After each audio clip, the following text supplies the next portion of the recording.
তোরা আমার ছাড়, আমার দেরি হয়ে যাচ্ছে। বিয়ে করলি আজকে, আর বাসর ঘরে যাওয়ার জন্য এত তাড়া কেন? আজকে তোকে সারা রাত আটকে রাখবো। বাসরাত তো তোদের বাপে করব নাকি? বাপে করার দরকার কি? আমরা আছি কি করতে? আজকে আমরা সারা রাত ভাবির সাথে গল্প করব। আচ্ছা, কাল করিস, এখন আমাকে যেতে দে, এমনিতেই অনেক দেরি হয়ে গেছে। তা বললে তো হবে না, আজকে তোকে আমরা সারা রাত আটকে রাখবো। এই বলে ওরা আমার হাত দুইটা আরো শক্ত করে ধরলো। এর মাঝে ছাদে বাবা এসে পড়লো। বাবাকে দেখে ওরা আমার হাত ছেড়ে দেয়। কিরে মন, এইখানে কি করছিস? ছোট্ট রুমে থাকার কথা। বাবা, আমি জি আঙ্কেল, আপনি ঠিক বলেছেন। ওকে আমরা অনেকক্ষণ যাবৎ বলছি যে ভাবির কাছে যাওয়ার জন্য, কিন্তু সে যাচ্ছেই না। আমার কথা শেষ হওয়ার আগেই তানভীর কথাটা বলল। ওর তো আক্কেল জ্ঞান কিছু নাই। আঙ্কেল, শুধু তাই না, আমরা ওর হাত ধরে জোর করে নিয়ে যাওয়ার চেষ্টা করেছিলাম, কিন্তু সে নাকি যাবে না। কিরে মন, তুই যাবি না কেন? বাবা, আমি আঙ্কেল থাক, আর প্রশ্ন করেন না, ওকে যেতে দিন, অনেক রাত হয়েছে। সেটাই। শালা, তোদের পাইলে কাঁচা চিবিয়ে খামো, এইভাবে আমাদের ধরা খাওয়ালি। আজকে বাবা না থাকলে কি যে করতাম তোদের। শালা, তুই কিছুই করতে পারবি না, তোর জালে তোকেই ফাঁসিয়ে দিলাম। কিরে, কিসের বিড়বিড় করছিস? তাড়াতাড়ি যা। যাচ্ছি। এই বলে আমি চলে আসলাম ছাদ থেকে। এখন বাসর ঘরের দিকে হাঁটা ধরলাম। যেতে যেতে আপনাদেরকে পরিচয়টা দিয়ে নেই। আমি ইমন, বাবা মায়ের একমাত্র আদরের সন্তান। পড়াশোনা শেষ করে চাকরি করছি, আর সাথে গুন্ডামিও করি, মানে মাফিয়ার ডন। আর এতক্ষণ যে হারামিগুলা আমারে বাস দিল, সেইগুলা আমার বন্ধু। আজ আমার বিয়ে হয়েছে বিতির সাথে। বিতি হলো আমার বাবার বন্ধুর মেয়ে। আর কিছু জানার দরকার নেই আপনাদের, গল্প পড়তে পড়তে জানবেন সব। পরিচয় দিতে দিতে বাসর ঘরের সামনে চলে আসলাম। দুরু দুরু বুক আর সাহসের সাথে বাসর ঘরে ঢুকলাম। ভিতরে ঢুকার পর মনে হলো যেন সব সাহস ফুস করে বেরিয়ে গেল। ধীরে ধীরে বিথির সামনে গিয়ে দাঁড়ালাম। মেয়েটা আমার কাছে এসে সালাম করে আবার বিছানায় বসে পড়ল। যদি সম্মতি থাকে তাহলে নফল নামাজটা পড়তে এসো, এই বলে আমি অজু করে আসলাম। বিথিও আমার পিছন পিছন গিয়ে অজু করে আসলো। দুজনে নফল নামাজ আদায় করে নিলাম। দেখো, আমি আপনার কথা শুনবো, আগে আমার একটা কথা শুনতে হবে। কথার মাঝখান দিয়ে কথাটা বলল বিথি। বলো, কি বলবে? আমি একজন ধর্ষিতা মেয়ে। বিথির কথা শুনে চারদিক যেন ভূমিকম্প শুরু হয়ে গেল। ওর থেকে 2 হাত দূরে সরে এসেছি। নিজের কানকে যেন বিশ্বাস করতে কষ্ট হচ্ছে আমার। সব শক্তি নিয়ে আমি তার সামনে দাঁড়িয়ে আছি। তুমি ধর্ষিতা মানে? খেয়াল করলাম মেয়েটার চোখে বিন্দু বিন্দু পানি জমে আছে। আমাকে ধর্ষণ করা হয়েছে যখন আমি কলেজে পড়তাম। সেই নির্মম পরিহাসটার কাহিনীটা কি আমাকে শোনাবা? শুনুন। সেই দিন আমার মামি এসেছিল আমাকে নেয়ার জন্য তাদের বাসায়। কিরে বিথি, তোর হয়েছে? এই তো মামি, আর একটু লাগবে, তুমি অপেক্ষা করো। কখন থেকে সাজতেছিস? এত দেরি করলে তো হবে না। এই তো শেষ, এখন চলো। মায়ের কাছ থেকে বিদায় নিয়ে চলে এলাম মামার বাসায়। পরীক্ষা শেষ হওয়াতে অনেকদিন থাকারই ইচ্ছে ছিল। মামার পরিবারে মামা আর মামি আর আমার মামাতো ভাই সাপ্পি রয়েছে। খুব হাসি খুশি ভাবে মামির বাসায় গিয়েছিলাম। মামা সকালে অফিসে চলে যায়, আর আমি আর মামি বাসায় থাকি। আর সাব্বিরও কলেজে চলে যায়। কয়েকদিন পর মামির মা খুব অসুস্থ হয়ে যায়। বিথি, আমার মা খুব অসুস্থ, তাই আমাকে বাড়ি যেতে হবে। আচ্ছা, তুমি সাবধানে যেও। আমি কি একা যাব নাকি? তোর মামা আর তুইও আমার সাথে যাবি? না মামি, আমি যাব না। তাহলে তুই কি একা থাকবি নাকি? পারবি একা থাকতে? তোমরা আসবে কখন? আমরা আসবো বিকালে। তাহলে আমাকে নিয়ে ভয় কিসে? টিভি দেখতে দেখতে বিকেল হয়ে যাবে। আচ্ছা, তুই সাবধানে থাকিস, আর রান্না করা আছে, খেয়ে নিস। আচ্ছা, তোমরা যাও। আর হ্যাঁ, সাব্বির কলেজে গেছে, ওর আস্তে আস্তে বিকেল হয়ে যাবে। আচ্ছা যাও, আমি থাকতে পারবো। ওকে, তাহলে আমরা যাই। মামিকে বিদায় দিয়ে আমি টিভিটা অন করলাম। কিছুক্ষণ পর দরজায় কলিং বেল চাপ পড়লো। হয়তো মামি এসেছে এই ভেবে দরজাটা খুললাম। দরজা খুলে দেখি সাব্বির আর একটা ছেলে দাঁড়িয়ে আছে। কিরে, তুই না বিকেলে আসবি? ভালো লাগছিল না, তাই বাসায় চলে আসছি। আচ্ছা, তুই গিয়ে ফ্রেশ হয়ে নে, আমি খাবার রেডি করছি। বিথি ও আমার ফ্রেন্ড, আজকে আমাদের সাথে খাবে। দুজনে গিয়ে ফ্রেশ হয়ে নে, আমি যাচ্ছি খাবার রেডি করার জন্য। আচ্ছা। সাব্বির আর ওর ফ্রেন্ডকে খাবার বেড়ে দিয়ে আমি টিভি দেখার জন্য চলে আসলাম। কিছুক্ষণ পর ওরা খাবার খেয়ে আমার পাশে এসে বসলো টিভি দেখার জন্য। মা তো মনে হয় আজ বিকেলে আসবে, তাই না? মামি আর মামা বিকেলে ফিরবে। বাহ, তাহলে তো অনেক সুবিধা। সাব্বির হঠাৎ ধীরে ধীরে আমার দিকে এগোতে লাগলো। আমি কিছুটা সরে বসলাম। সবকিছু বুঝে ওঠার আগে কেউ একজন আমাকে পিছন থেকে শক্ত করে জড়িয়ে ধরলো আর আমার হাত পা বেঁধে ফেলে সাব্বির আর তার ফ্রেন্ড। আমার সামনে ওরা দুজন বিবস্ত্র হয়ে যায়, দুজনে ঝাঁপিয়ে পড়ে আমার উপর। এদিকে আমি জবাই করা পশুর মতো ছটফট করছি, সেই দিকে ওদের কোনো খেয়াল নেই। ওরা ওদের কাজ শেষ করে আমার হাতের বাঁধন খুলে দিয়ে যায় আর ওরা বাসা থেকে চলে যায়। আমি কোনো মতে উঠে জামাটা পরে বসে বসে কাঁদতে থাকি। এইভাবে কিছুক্ষণ কাঁদার পর মামা মামি ঘরে আসলো। ওরা ঘরে এসে আমার অবস্থা দেখে অবাক হয়ে যায় আর দ্রুত আমার কাছে আসে। আমি মামিকে জড়িয়ে ধরে কান্না করে দিই। কিরে মা, তোর এই অবস্থা কি করে হয়েছে আমাদের বল। আমি কিছু না বলে মামিকে ধরে কাঁদতে থাকি। বিথি, বলবি তো কি হয়েছে? না মা, সাব্বির আমাকে জোর করে। আমি আর কিছু না বলেই কেঁদে দিই। হয়তো সেই কান্দার মানে মামা মামি বুঝতে পেরেছে। আমি বুঝতে পেরেছি এইসব আজ আমার জন্য হয়েছে। বিথি, তোকে আর এই বাড়িতে রাখবো না। সাব্বিরের কালো ছায়া থেকে তোকে দূরে নিয়ে যাব। বিথি, তুই আমাকে মাফ করে দে। আমি তোর মাকে দেওয়া কথা রাখতে পারি নাই। এই বলে মামিও কেঁদে দেয়। চল মা, তোকে তোদের বাড়িতে দিয়ে আসি। এরপর মামির সাথে আমি আমার বাড়িতে চলে আসলাম, কিন্তু আমার মুখে আর কোনো হাসির ছাপ নেই। কিরে বিথি, কি হয়েছে তোর? আমার যেই মেয়ে সারাদিন হাসি মুখে থাকতো, আজ তার মুখের কালো মেঘ কেন? ভাবি, আমি পারি নাই তোমার আমানত রক্ষা করতে।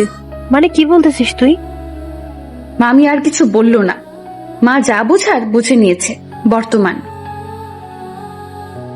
এটাই হলো আমার জীবনের সেই নির্মম পরিহাস। বিতির কথা শুনে কিছুটা খারাপ লাগলো। তোমরা সাব্বিরের বিরুদ্ধে কিছু করো নাই? ওর বাবা ওকে পুলিশের হাতে দিয়ে দিয়েছিল, এখন কই আছে সেটা জানি না। তোমার মতো ধর্ষিতা মেয়েকে আমি বউ হিসেবে মানতে রাজি না। কথাটা বলার পর বিথি কেঁদে উঠলো। আমাকে মাফ করে দিন, আমি আপনার জীবনটা নষ্ট করে দিয়েছি। এই কথাগুলো বিয়ের আগে বলা উচিত ছিল আমার। বিথিকে শক্ত করে জড়িয়ে ধরলাম। মেয়েটা আমার কাঁধে মাথা রেখে কাঁদছে। তোমাকে আমি আমার স্ত্রী হিসেবে অনেক আগেই মেনে নিয়েছি। আমি পাপকে ঘৃণা করি, পাপীকে নয়। আপনি সত্যিই আমাকে মেনে নিয়েছেন? না, শুধু মেনেই নেই নাই, বরং ভালোবেসে ফেলেছি আমার পাগলিটাকে। আপনি কিভাবে আমার মতো ধর্ষিতাকে মেনে নিলেন? একটা থাপ্পড় দিব যদি আরেকবার নিজেকে এইগুলো বলো। আচ্ছা, আর বলবো না। আর আমাকে আপনি করে না, তুমি করে বলতে হবে। আচ্ছা, বলবো। দেখো, তোমার কাহিনী শুনতে শুনতে রাত প্রায় শেষের দিকে। ঘুমাবে না? ওকে, তাহলে আজ আর না, এখন ঘুমিয়ে পড়ো। ওকে, গুড নাইট। আমাকে বুকে নিয়ে ঘুমাতে হবে, নইলে আমি ঘুমাবো না। ওকে। বিতিকে বুকের মাঝে রেখে ঘুমিয়ে পড়লাম। সকালে ঘুম থেকে উঠলাম, উঠে দেখি পাগলিটা আমার বুকে পিচ্চিদের মতো শুয়ে আছে। ওর মুখ দেখে বোঝা যায় নাই যে ও জীবনে কঠিন বাস্তবতার শিকার হয়েছে।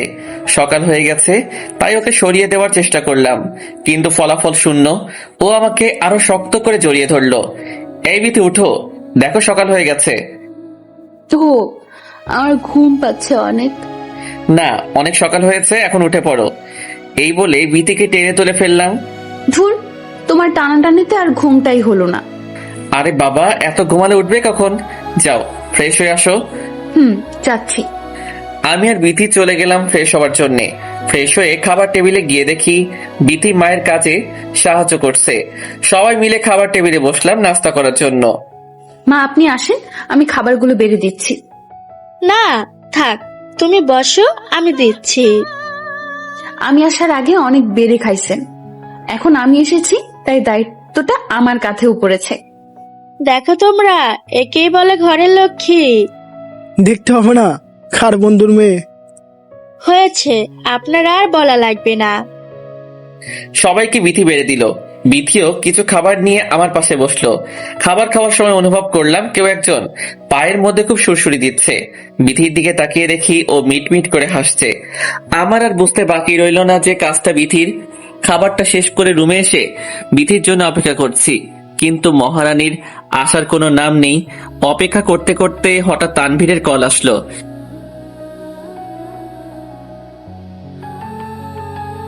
কিরে দোস্ত, কি হয়েছে? দোস্ত, একটা সমস্যা হয়েছে, একটু আসতে পারবি? আসতে পারবো না মানে? বল, কই আসতে হবে? 4 রাস্তার মোড়ে আয়, আমি ওইখানেই আছি। ওকে, আসছি। এই বলে আমি বের হতে লাগলাম। এই কই যাচ্ছ তুমি? একটু আসছি, কিছুক্ষণের মধ্যে ফিরে আসবো। ওকে, সাবধানে যেও। বিধির কাছ থেকে বিদায় নিয়ে চলে আসলাম তানভীরের কাছে। কি রে, কিসের জন্য এত জরুরি তলব করেছিস? রায়হান ফারিয়াকে টিস করছে, তুই কিছু একটা কর। কি? ওই শালার এত বড় সাহস! দাঁড়া, আজকে ওরে শিক্ষা দিব। আমি পোলাপান ডাকছি। সাথে রাফিরও ডাক দিস। তানভীরের কল দেওয়াতে কয়েকজন পোলাপান এসেছে, যারা মারামারি কাটাকাটিতে অভ্যস্ত। সব চল আমার সাথে, আজকে রায়হানরে বুঝাবো। সবাই আমার সাথে চলতে লাগলো। তানভীর, তুই ফারিয়াকে কল দিয়ে আসতে বল। বলছি। আমরা সবাই চলে গেলাম সেইখানে যেখানে রাফিয়ার ওর ফ্রেন্ডদের আড্ডা ছিল। আমি গিয়ে ওর কলারটা চেপে ধরলাম। এর মাঝে ফারিয়া চলে আসলো। কিরে, ও নাকি তোকে টিস করেছে? করেছে। ওকে আজ শিক্ষা দিয়ে দে, যাতে আর কোনো মেয়েকে টিস করতে না পারে। কিরে, তুই জানোস ফারিয়া আমাদের টিমের সদস্য, তাও তুই ওকে টিস করলি কেন?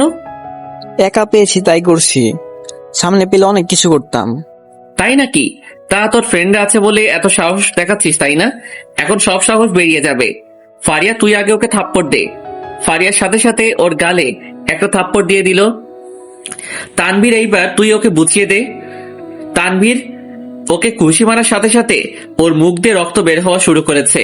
এইটা দেখে ওর ফ্রেন্ডগুলো ভয় পালিয়ে গেছে। ওদের মায়ের ভিডিওটা করে নিলাম মোবাইলে। তানভীর, এইবার রাফিকে সুযোগ দে। রাফিও রায়হানকে ইচ্ছে মতো মারলো। ভাই আমাকে মাফ করে দিন, আমি আর করবো না, কাউকে টিচ করব না। তোর তো অনেক সাহস ছিল ফ্রেন্ডকে দেখে, এখন সাহস কই গেল? তোকে এমন মারমো যে সব ভুলে যাবি আজকে। এইবার তোরা সবাই ওকে মার, আর ওর ঠোঁটে মারা চিহ্ন দিয়ে দিস, যাতে পরবর্তী টিচ করার সময় মনে থাকে। এইটা বলার পর সবাই ইচ্ছে মতো মারলো রায়হানকে। ছেলেটার শরীর দিয়ে রক্ত পড়তে শুরু করলো। ভাই আমাকে মাফ করে দিন, আমি আর কোনোদিন টিচ করব না। সবাই ওকে ছেড়ে দিয়ে মেডিসিন কিনে দিয়ে আয়। এই বলে আমি বাসার দিকে হাঁটা ধরলাম। এই ইমন, দাঁড়া।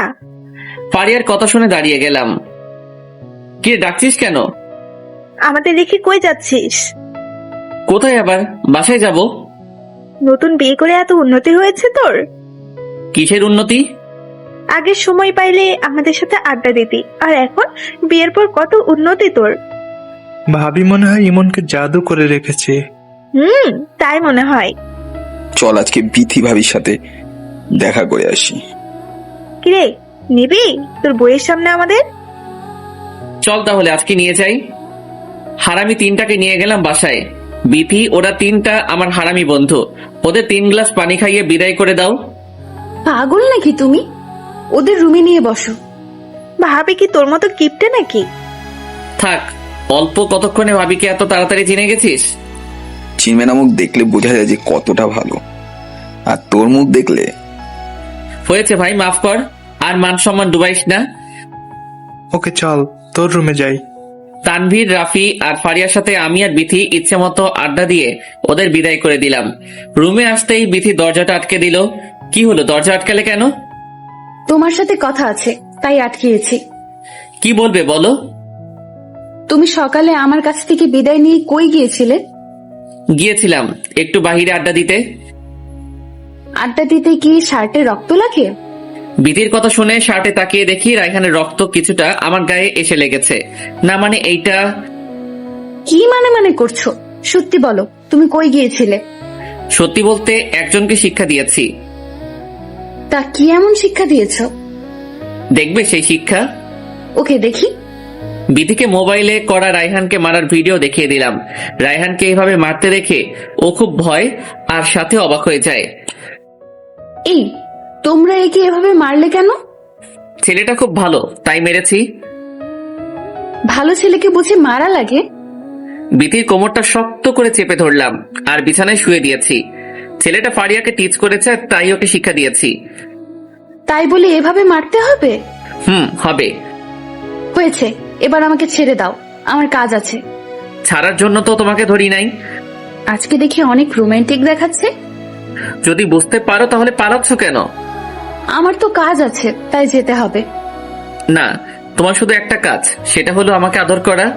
জি মা, বলুন। বিধির কথা শুনে ওকে ছেড়ে দিলাম। বিধি আমার কাছ থেকে ছাড়া পেয়ে দৌড়ে রুমে বাহিরে চলে যায়। কাজটা ভালো করলে না, এর ফল দেখাবো রাতে।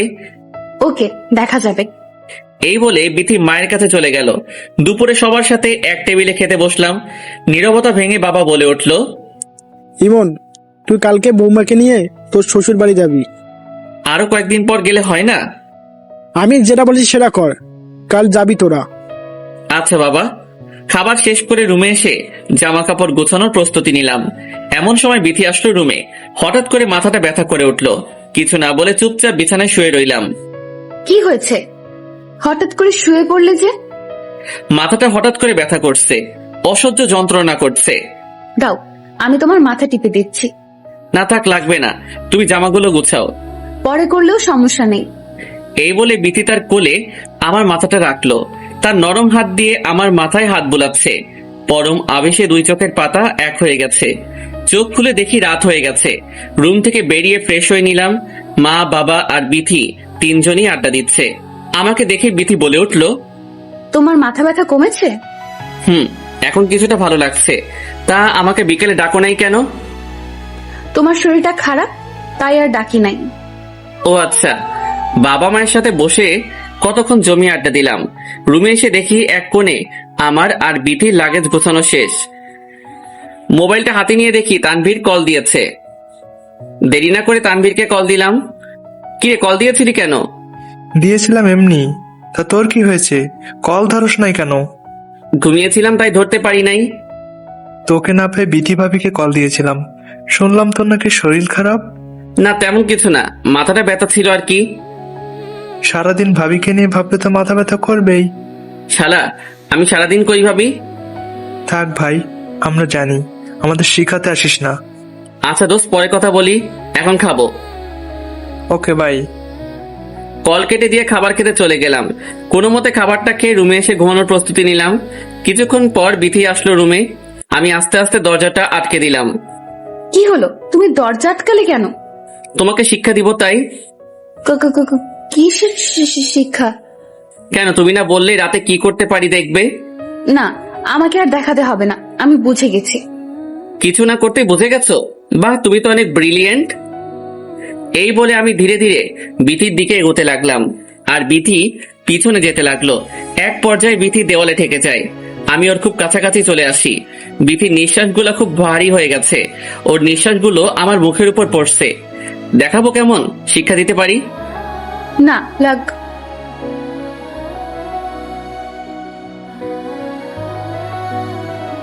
এইভাবে কেউ কিস করে? একটু হলে তো মরেই যেতাম, একটু হলে তো মরেই যেতাম। তাহলে তুমি শিখিয়ে দাও। তাহলে শিখে নাও। এই বলে দুজনে হারিয়ে গেলাম অজানা ভালোবাসার শিকড়ে। সকালে অনুভব করলাম কেউ একজন আমার মুখের উপর ফোঁটা ফোঁটা পানি ফেলছে। চোখ মেলে দেখি বিথি তার ভেজা চুলের পানি দিচ্ছে।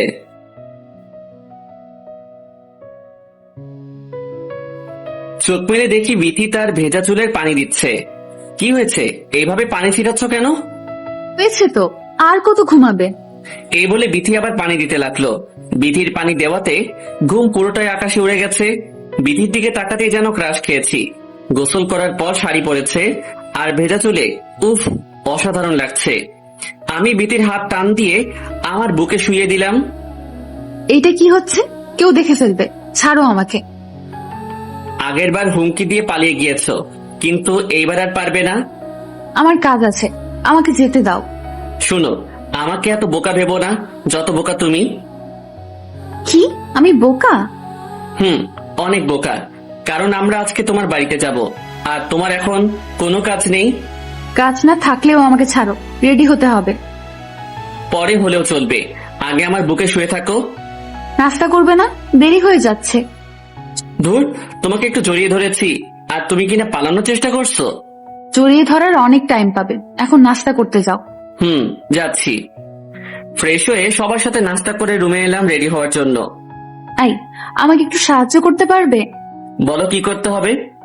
আমি শাড়ি পরতে পারি না, আমাকে একটু সাহায্য করবে? কি, তুই শাড়ি পরতে পারো না? এই বলে আমি হাসা শুরু করে দিলাম। আজ আমি শাড়ি পরতে পারি না বলে হাসতে হবে? ওকে, আর হাসবো না, দাও পরিয়ে দেই। এই, তুমি শাড়ি পরাতে পারো? পারবো না কেন, সব পারি আমি। সত্যি করে বলো, তুমি আগে কোন মেয়েকে পরিয়েছো? আরে বাবা, আমি আবার কাকে পড়াতে যাব? তাহলে তুমি কিভাবে শিখলে? নেটে শিখেছি। তা হঠাৎ শাড়ি পরানো শিখলে কেন? আরে বাবা, বিয়ের পর বউকে পরিয়ে দিব, তাই শিখেছি। হয়েছে, আর বলতে হবে না, এখন আমাকে সাহায্য করো। সাহায্য করতে গেলে তো আমার নিয়ন্ত্রণ হারিয়ে যাবে।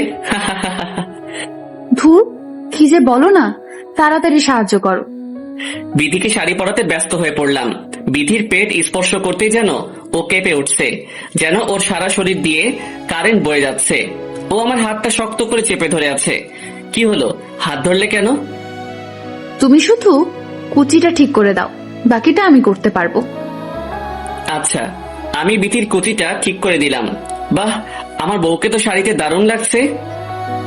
কেন, শাড়ি ছাড়া দারুণ লাগে না বুঝি? লাগে, তবে আজকে অন্যরকম লাগছে। এইবার তুমিও রেডি হয়ে নাও। আমি একটা পাঞ্জাবি পরে নিলাম। বাহিরে গাড়ি নিয়ে বিথির জন্য অপেক্ষা করছি। কিছুক্ষণ পর মহারানী সেজে গুজে আসলো। ওর দিকে তাকাতেই যেন আমি হারিয়ে যাই ওর রূপে। বাহ, শাড়িতে কাজলে হালকা লিপস্টিকে বিথিকে দারুণ লাগছে। এইভাবে কি দেখছো? তোমাকে দেখছি। কেন, আমাকে আগে দেখো নাই? দেখেছি, বাট এমন সাজে দেখি নাই। হয়েছে, এবার চলো। বাবা মায়ের কাছ থেকে বিদায় নিয়ে চলে রওনা দিলাম। বিথিদের বাসা অনেকটা দূর, যেতে যেতে প্রায় রাত হয়ে যাবে, তাই গাড়িটা জোরে চালাচ্ছি। সূর্য কিছুটা হেলে পড়েছে, মানে বিকেল হয়ে গেছে। আমি আমার মতো ড্রাইভ করছি, আর বিথি বক বক করে যাচ্ছে। এই, গাড়িটা থামাও। কেন, কি হয়েছে? ওই যে ফুচকার দোকান দেখা যাচ্ছে, চলো ফুচকা খাবো। ধুর, এইগুলা পচা খাবার, এইগুলা খেতে নেই। না, আমি খাবো, গাড়িটা থামাও না। ধুর, তোমার জন্য আর পারা গেল না। আমি গাড়িটা ফুচকার দোকানের সামনে দাঁড় করালাম। তোমাদের বাসায় যেতে অনেক টাইম লাগে, তারপরও দেরি করছো কেন? ওকে, থাক, খাবো না, তুমি চলো। থাক, আর অভিমান করতে হবে না, চলো খাবো। বিথি নিয়ে ফুচকার দোকানে ঢুকলাম। দুজনের জন্য অর্ডার করলাম। এই, তুমি ঝাল খেতে পারো না? না, আমার সহ্য হয় না। কি, তুমি পুরুষ হয়েও ঝাল খেতে পারো না? কি, আমাকে নিয়ে হাসা হচ্ছে? আঙ্কেল আমারটাই ঝাল বেশি দিবেন, ফুচকাওয়ালাকে বললাম। কিছুক্ষণ পর দুজনের জন্য ফুচকা দিয়ে গেল। আমার প্লেটের দিকে তাকিয়ে দেখি মরিচের কারণে ফুচকাগুলো লাল হয়ে আছে। বিথি খুশি মনে তার গুলা খেতে লাগলো। আল্লাহ জানে আজকে এগুলা খেলে আমার কি হবে। বিথির উপর রাগ করে ঝাল নিয়েছি। কি হলো, খাচ্ছ না কেন? এই তো খাচ্ছি। এই বলে একটা ফুচকা মুখে দিলাম। একটা খাওয়ার পর যেন আমি আগুনের গোলা মুখে দিয়েছি, জিভটা ঝালে পড়ে যাচ্ছে। ফুচকাগুলো অনেক মজা না? অনেক। এইদিকে আমার অবস্থা করুণ হয়ে গেছে। কি হয়েছে তোমার? ঝাল ঠিক আছে নাকি আরো লাগবে? দূর, এটা কোনো ঝাল, আমি আরো খেতে পারি। থাক, কেমন খেতে পারো সেটা তোমার মুখ দেখেই বোঝা যায়। ফুচকাগুলো কোনো মতে খেয়ে ঠান্ডা পানি কিনে আনলাম। পুরো বোতল আমি শেষ করেছি। গাড়িতে বসে বসে পানি খাচ্ছি, ঝাল যেন কমছে না। একটা কাজ করলে হয়তো ঝাল কমাতে পারে। তাড়াতাড়ি বলো কি করতে হবে, আমার আর সহ্য হচ্ছে না। বিথির সাথে সাথে আমার ঠোঁট আর ওর ঠোঁট দুইটা এক করে ভালোবাসার ছোঁয়া দিতে লাগলো। মনে হচ্ছে ও যেন আমার মুখের সব ঝাল টেনে নিচ্ছে। এক মুহূর্তের জন্য ভালোবাসায় হারিয়ে গেলাম। এইভাবে কতক্ষণ থাকার পর আমি নিজে থেকে বিথিকে সরিয়ে দিলাম। মেরে ফেলবে নাকি আমাকে এইভাবে? মারছি কই, আমি তো তোমার ঝালগুলোর ভাগ নিচ্ছি। হয়েছে, আমার সব ঝাল চলে গেছে, এখন ড্রাইভ করতে দাও। করো। কয়েক ঘন্টা ড্রাইভ করে বিথিদের বাসায় আসলাম। আস্তে আস্তে রাত হয়ে গেছে, দুজনে খুব ক্লান্ত। আসার সাথে সাথে বিথির চাচাতো বোন আর মামাতো বোনগুলো আমাকে ঘিরে ধরলো। ক্লান্ত শরীর নিয়ে বিথির রুমে এসে শুয়ে রইলাম। কিছুক্ষণ পর বিথি হাতে করে শরবত নিয়ে আসলো। এই নাও, এইটা খেয়ে নাও, ক্লান্তি ভাব দূর হয়ে যাবে। আমি কথা না বলে বিথির কাছ থেকে গ্লাসটা নিয়ে পান করতে লাগলাম। কিছুক্ষণ বিশ্রাম নিয়ে সবার সাথে বেশ জমিয়ে খাবার খেলাম। রুমে এসে শুয়ে আছি, এমন সময় শালিগুলো আসলো। কি দুলা ভাই, খুব ক্লান্ত নাকি? ছিলাম ক্লান্ত, কিন্তু এত শালিকে দেখে তো আর ক্লান্ত থাকা যায় না। দুলা ভাই, আমরা আপনার সাথে গল্প করতে এসেছি, করবেন আমাদের সাথে গল্প? কেন করব না, অবশ্যই করব। শালিগুলার সাথে মনের আনন্দে গল্প করছি আর হাসাহাসি করছি। এমন সময় বিথি আসলো। কি হচ্ছে এখানে শুনি? শালিগুলার সাথে গল্প করছি। এই, তুমি তো ক্লান্ত, এখন গল্প না করে শুয়ে পড়ো। দুলা ভাই, এখন আর ক্লান্তি অনুভব করছেন না? তবুও তোরা এখান থেকে যা, পরে আসিস। এই আপু শোন, আমরা তোর জামাইকে নিজেদের জামাই বানাতে আসি নাই, আমরা এসেছি গল্প করার জন্য। এই, তুমি কি গল্প করবা নাকি ঘুমাবা? সমস্যা কি, ওদের সাথে একটু গল্প করে নেই, আমি না হয় পরেই ঘুমাবো। তোমার যা ইচ্ছা করো। বিথির কথায় কান্না দিয়ে আবার গল্প শুরু করে দিলাম। কিছুক্ষণ গল্প করার পর, হয়েছে, আজ আর নয়, আবার কাল গল্প করব। ওকে দুলা ভাই, গুড নাইট। ওকে, গুড নাইট। শালিগুলা রুম থেকে চলে গেল আর বিথি অন্য পাশ ফিরে শুয়ে আছে। আমি ঘুমানোর জন্য প্রস্তুতি নিচ্ছি, কিন্তু বিথি রাগ করে শুয়ে আছে। আমি লাইটটা অফ করে শুয়ে রইলাম। কিছু না ভেবে বিথিকে জড়িয়ে ধরলাম। আমাকে ছেড়ে দাও, ওদের সাথে গল্প করো, যাও। পাগড়িটা বুঝি আমার সাথে এই জন্য রাগ করেছে? না, আমি রাগ করি নাই। এইবার বিথিকে শক্ত করে জড়িয়ে ধরলাম। পারবে এই পাগলটার সাথে রাগ করে থাকতে? বিথি এইবার আমার দিকে চেয়ে আমাকে জড়িয়ে ধরলো। না, কোনোদিন আমি তোমার সাথে রাগ করে থাকতে পারবো না। তাহলে এইভাবে অভিমান করে শুয়ে আছো কেন? ভালো লাগছিল না তখন, বাট এখন ভালো লাগছে। মুহূর্তের মধ্যে অনুভূতি পরিবর্তন হয়ে গেছে। এই যে তুমি আমাকে জড়িয়ে ধরেছো, তাই এমন লাগছে। আজকে সারা রাত তোমাকে জড়িয়ে ধরে ঘুমাবো। নিষেধ করেছে কে? তাই তো। এই বলে বিথিকে জড়িয়ে ধরলাম আর বিথিও আমাকে জড়িয়ে ধরে ঘুমিয়ে গেলাম। সকালে গালের মধ্যে কিছুর স্পর্শ পেয়ে ঘুমটা ভেঙে গেল। তাকিয়ে দেখি বিথি সামনে দাঁড়িয়ে আছে। এতই যখন চুমু খাওয়ার শখ, তাহলে আমাকে বলতে পারো, আমি পূরণ করে দিব। ইস, শখ কত, ওনাকে নাকি আমি চুমু খাবো? তাই নাকি? এই বলে আমি বিথিকে টান দিয়ে আমার উপরে শুইয়ে দেই। আই ছাড়ো, কেউ দেখে ফেলবে।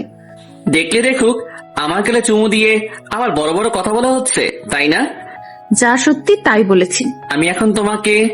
না, এখন কিছু না, ছাড়ো আমাকে, মা চলে আসবে। আসলে আসুক, শাশুড়ি মা দেখো তার মেয়েকে কিভাবে আদর করছি। রোমান্স করা কি শেষ নাকি, না আরো বাকি আছে? শালির কথা শুনে দ্রুত বিথিকে ছেড়ে দিলাম আর শালির দিকে তাকিয়ে দেখি সে অন্যদিকে ঘুরে দাঁড়িয়ে আছে। আরে শালিকা, তুমি এখানে? আপনাদের মা খেতে ডাকছে। ওকে, তুই যা, আমরা আসছি। ওকে। এই বলে শালি চলে গেল। আমি বিথির দিকে তাকিয়ে মুচকি মুচকি হাসছি। বলেছিলাম না কেউ এসে পড়বে। ওর কাছে মান সম্মান সব চলে গেল। সাথে নাস্তা করে রুমে চলে আসলাম। এমন সময় ফারিয়া কল দিল। আসছি। বিছানা থেকে উঠে ফ্রেশ হয়ে সবার সাথে নাস্তা করতে গেলাম। সবার সাথে ফারিয়া বল। কিরে, তুই নাকি শ্বশুর বাড়িতে গিয়েছিস? গতকাল আসলাম। যাবি, ভালো কথা, একবারও জানাতে পারলে না? সরি দোস্ত, জানাতে মনে ছিল না। বউকে পেয়ে আমাদের একদম ভুলে গেছিস হয়তো।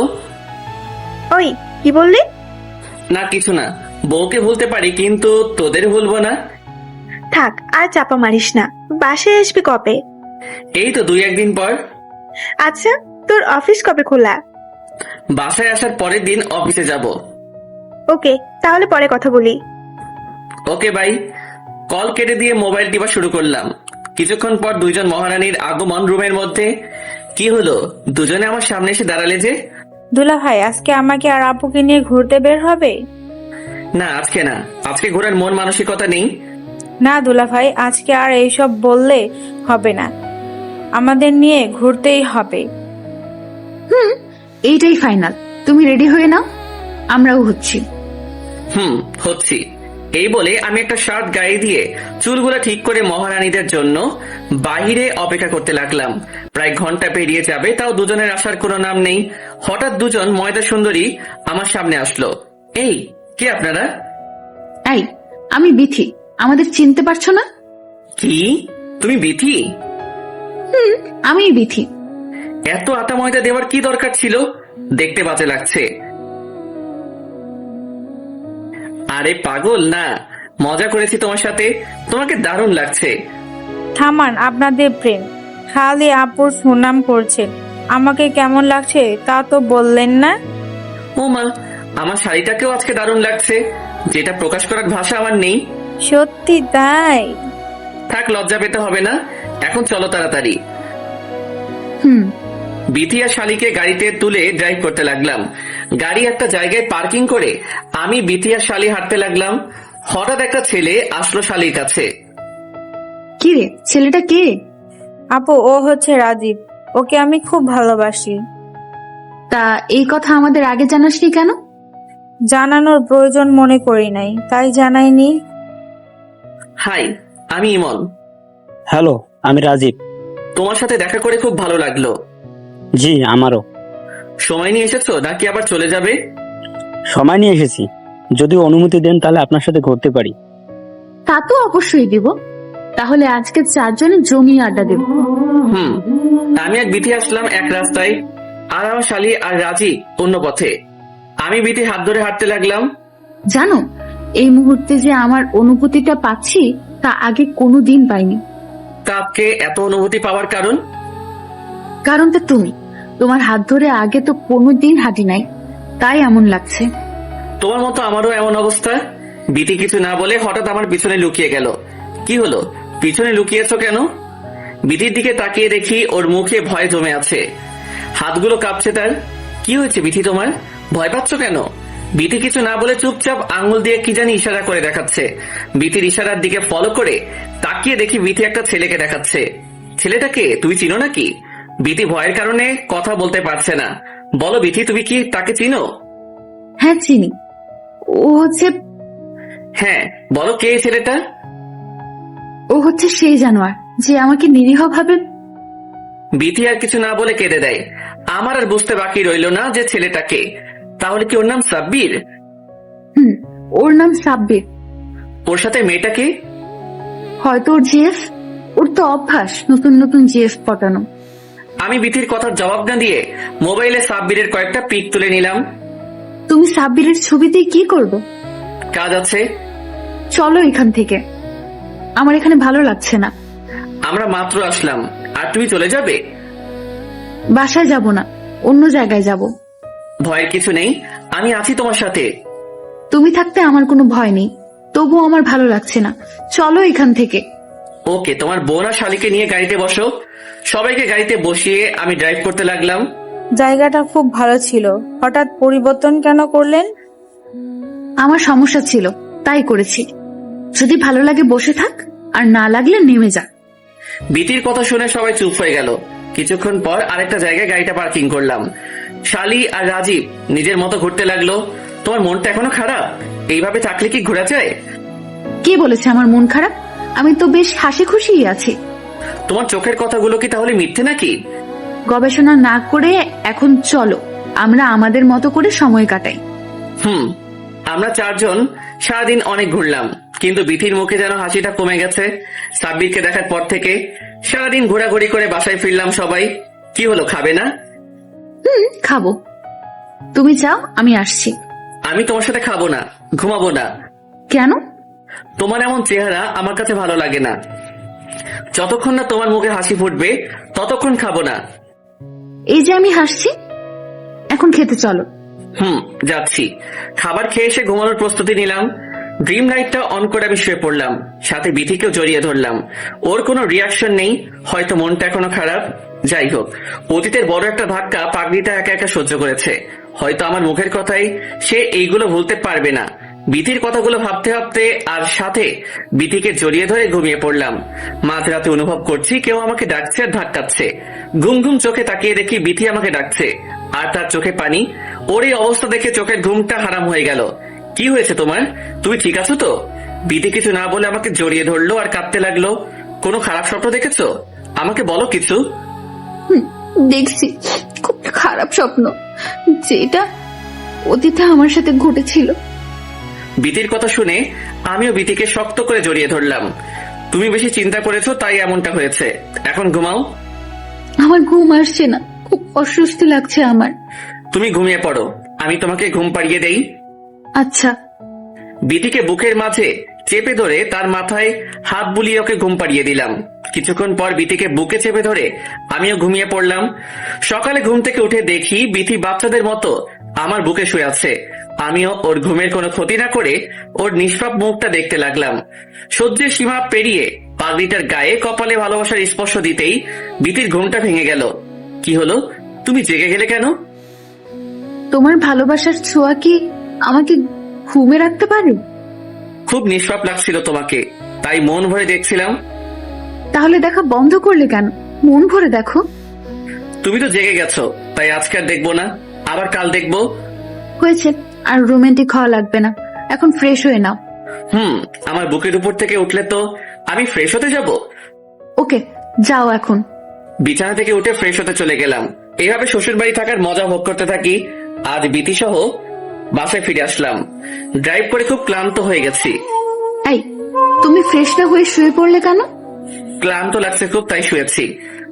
তুমি ফ্রেশ নিলে দেখবে কত ক্লান্তি চলে যাবে। তুমি আমার বুকে আসলেই তো আমার সব ক্লান্তি বিরক্তি চলে যায়। থাক, আর বলতে হবে না, তুমি ফ্রেশ হয়ে নাও, আমি মায়ের কাছে যাচ্ছি। যাও। ফ্রেশ হয়ে এসে বিছানায় শুয়ে শুয়ে মোবাইল টিপছি, এমন সময় তানভীরের কল আসলো।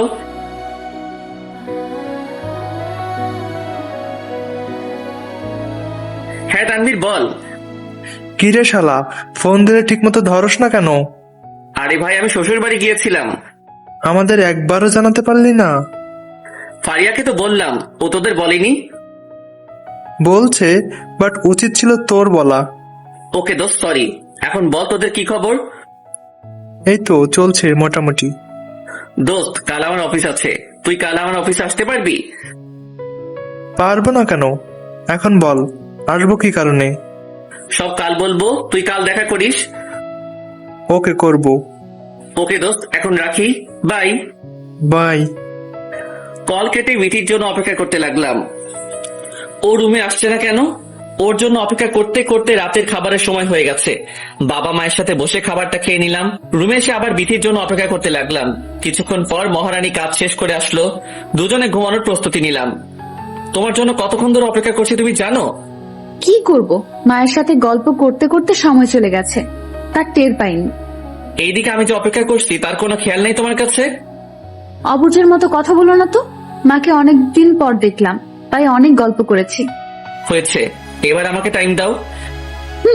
এখন কোনো উল্টাপাল্টা চিন্তা নয়, আজকে এমনিতেই ক্লান্ত দুজনে। তোমাকে কি আমি সেটা বোঝাতে যাচ্ছি? আমি বলেছি আজকে আমার সাথে গল্প করতে হবে। প্লিজ, আজকে না, অনেক ঘুম পাচ্ছে আমার। ওকে, তাহলে আমার বুকে মাথা রেখে ঘুমাও। তা তো অবশ্যই। বিথিকে বুকের মাঝে রেখে ঘুমিয়ে গেলাম। সকালে কারো ধাক্কাকে ঘুমটা ভেঙে গেল। ঘুম চোখে তাকিয়ে দেখি বিথি ধাক্কা দিচ্ছে আমাকে। কি হলো, ধাক্কাচ্ছ কেন? এই, আজকে না তোমার অফিস আছে, তাড়াতাড়ি রেডি হয়ে অফিসে যাও। যাচ্ছি। ঘুম থেকে উঠে ফ্রেশ হয়ে নাস্তা করে অফিসের জন্য রেডি হতে লাগলাম। টাই বাঁধতে যাব, ঠিক এমন সময় বিথি হাত থেকে টাইটা নিয়ে নিল। কি হলো, টাইটা নিলে কেন? আজ থেকে একটা নিয়ম চালু করলাম। কি সেই নিয়ম? আজ থেকে প্রতিদিন আমি তোমার টাই ঠিক করে দেব, আর অফিসে যাওয়ার আগে আমাকে আদর করে যেতে হবে। আর কিছু নাই? না, আপাতত এইটুকু হলেই হবে। আচ্ছা, এখন তাড়াতাড়ি করো, আমার দেরি হয়ে যাচ্ছে। তাই বেঁধে দিল বিথি। আমি অফিসের উদ্দেশ্যে রওনা দিতে লাগলাম। এই, আমার নিয়ম কি ভুলে গেছো? ওহ, একটুর জন্য ভুলে গেছিলাম। ভুললে হবে না, আমার অধিকারটা আমাকে বুঝতে দাও।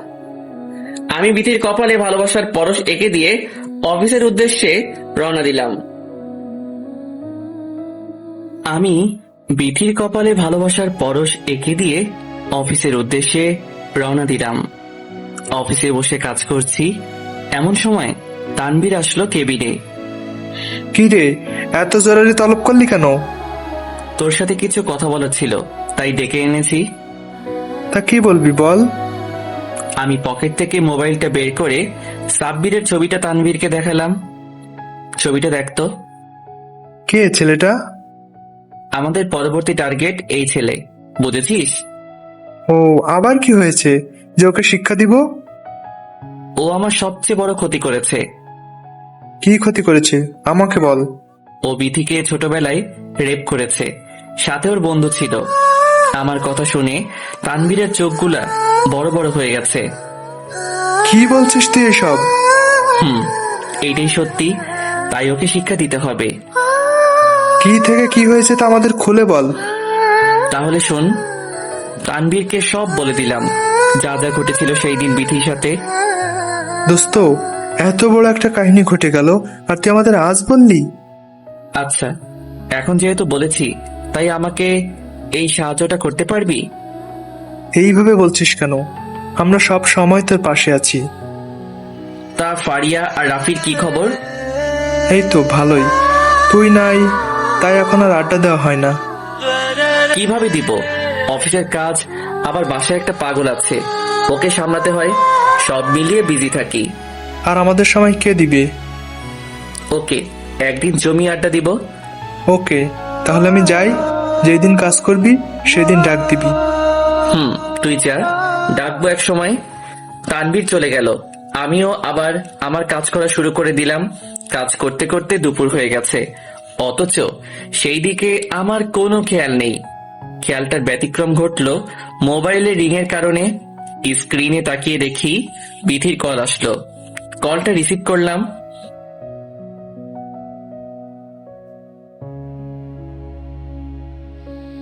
হ্যাঁ বিথি, বলো। এই, কি করছো এখন? অফিসে মানুষ কি করে?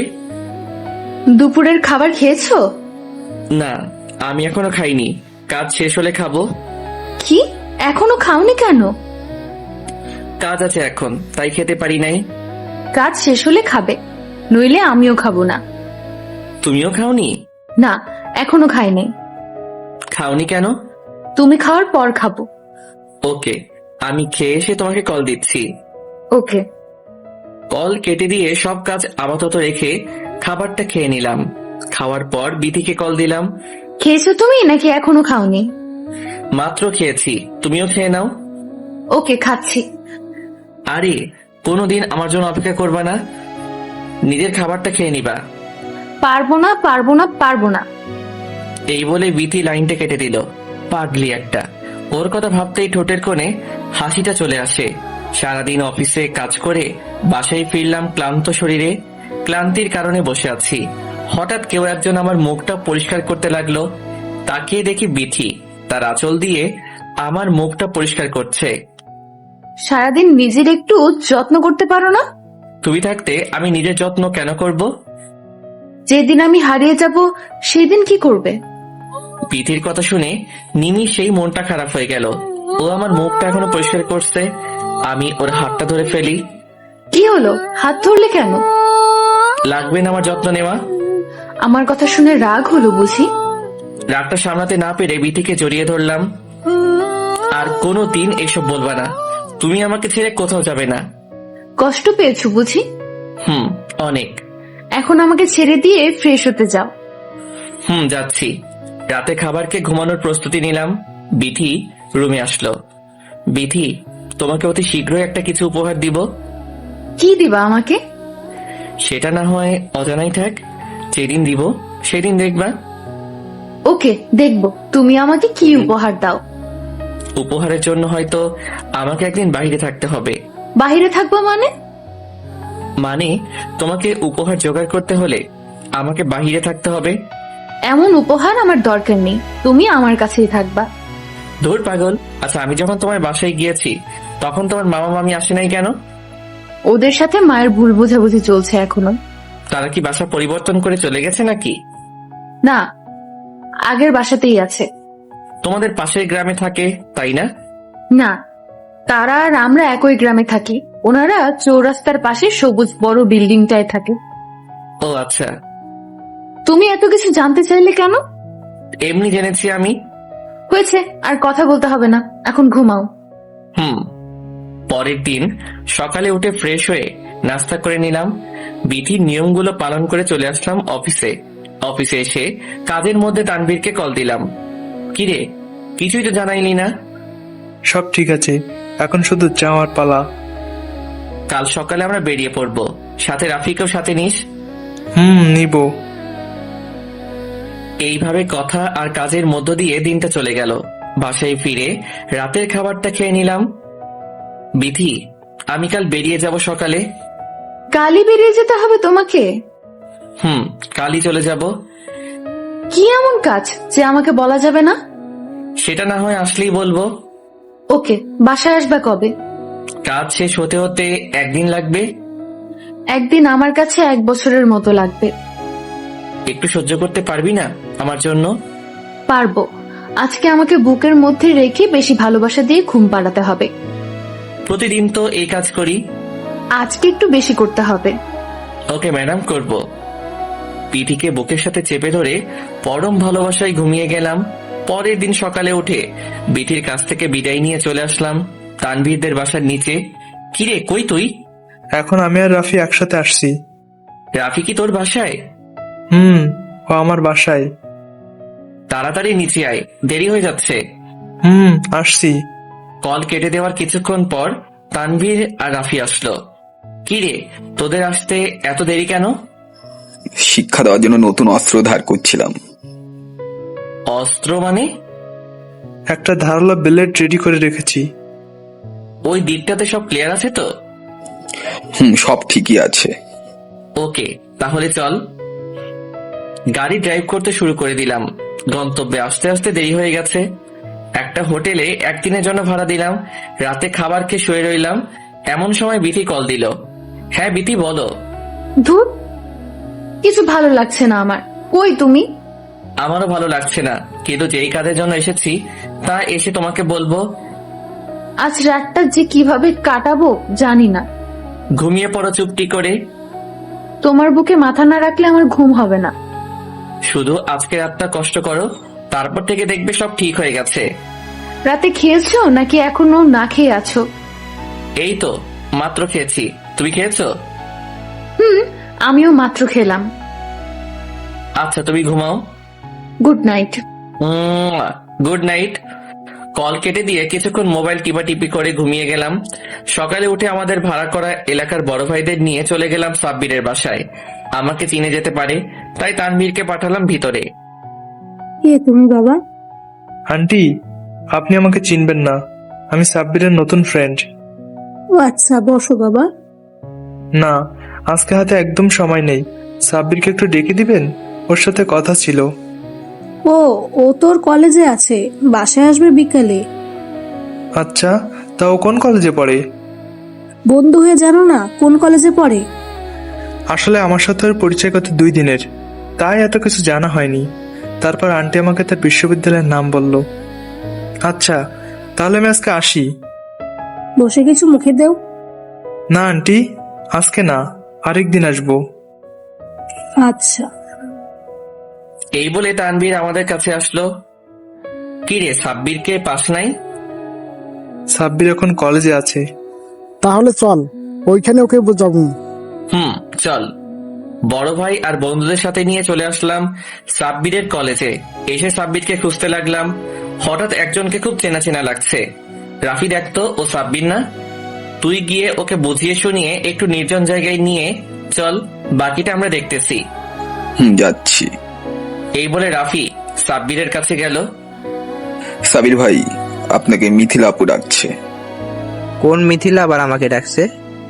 আপনাদের ডিপার্টমেন্টের সেরা সুন্দরী মেয়েটা। কোথায় মেয়েটা? সে কলেজের বাইরে আছে, বলছে আপনাকে ডাক দিতে। চলো তো দেখি। এই বলে সাব্বির রাফির সাথে হাঁটা দিয়েছে। রাফি সাব্বিরকে মিথ্যে বলে একটা নির্জন জায়গায় নিয়ে এসেছে। কই ভাই মিথিলা? রাফি এইবার রহস্যময় হাসি দিয়ে সাব্বিরের দিকে তাকালো। খুব শখ তাই না মেয়েদের নিয়ে মজা করতে? যেটার জন্য এনেছেন সেটা কি মিথ্যে ছিল? দূর থেকে এইবার আমরা বেরিয়ে এলাম। সবাই গিয়ে রাফির পাশে এসে দাঁড়ালো। সাব্বিরের বুঝতে বাকি রইল না যে আজ তার সাথে কি ঘটবে। কিরে, মেয়েদের জীবন নিয়ে খেলা করতে খুব মজা, তাই না? আপনারা কে আর আমাকে এইখানে কেন নিয়ে এসেছেন? সব পরে বুঝবি। তানভীর, এদিকে আয় তো। বল। ওকে যখন আদর করব তখন তুই ভিডিও করবি। ওকে, মোবাইল দে। তানভীরের হাতে মোবাইলটা দিয়ে আমি আর রাফি সহ কিছু পোলাপান সাব্বিরের কাছে গেলাম। সাব্বিরকে কিছু বলার সুযোগ না দিয়ে সবাই ইচ্ছে মতো মারতে লাগলো। বেচারা মার সহ্য করতে না পেরে মাটিতে লুটিয়ে পড়ে। শরীর দিয়ে রক্ত বের হচ্ছে, তবুও যেন আমার রাগ কমছে না।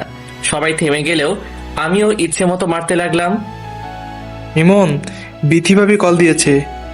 মায়ের মাঝখান দিয়ে তানভীর কথাটা বলে উঠল, ওকে তোরা ওকে সাইজ কর, আমি আসছি। এই বলে তানভীরের হাত থেকে মোবাইলটা নিয়ে দূরে চলে আসলাম। হ্যাঁ বাবু বলো। এই, তুমি কি আমাকে ভুলে গেছো নাকি? বাবু কাজ করছি, কাজ শেষ হলে কল দিব। দিবা কিন্তু। দিব। কল কেটে দিলাম। সাব্বিরের কাছে যেতেই খুব অবাক হয়ে গেলাম। সাব্বিরের শরীর দিয়ে আগের চেয়ে বেশি রক্ত বের হচ্ছে। তানভীরের দিকে তাকিয়ে দেখি ওর হাতে সেই ধারালো ব্লেডটা। কিরে, তুই কি পাগল হয়ে গেছিস নাকি? ওকে এটা দিয়ে আঘাত করলি কেন? হালকাভাবে আঘাত করেছে, এত বেশি ক্ষতি হয়নি। ওকে হাসপাতালে নিয়ে যাস। এলাকার পোলাপানদের বললাম, আমাদের কাজ শেষ, এইবার আমরা ফিরে যাই। তাই ভালো। রাফি আর তানভীরকে নিয়ে রওনা দিয়ে দিলাম। এইদিকে সাব্বিরের ফ্রেন্ডরা ওকে খুঁজে পেয়ে হাসপাতালে নিয়ে গেল। এইদিকে আমার বাসায় আসতে আসতে প্রায় রাত হয়ে গেছে। রুমে আসতেই বিথি আমাকে জড়িয়ে ধরলো। এই কি করছো? আমার পুরো শরীরে ঘাম লেগে আছে। তো কি হয়েছে? তোমার ঘাম আমার শরীরে লাগলেও খুব ভালো লাগে। আচ্ছা, আমাকে ফ্রেশ হয়ে আসতে দাও। না, আগে আমাকে জড়িয়ে ধরো, তারপর ফ্রেশ হতে যাবে। তোমার পাগলামি আর যাবে না। চুপচাপ যা করতে বলেছি তা করো।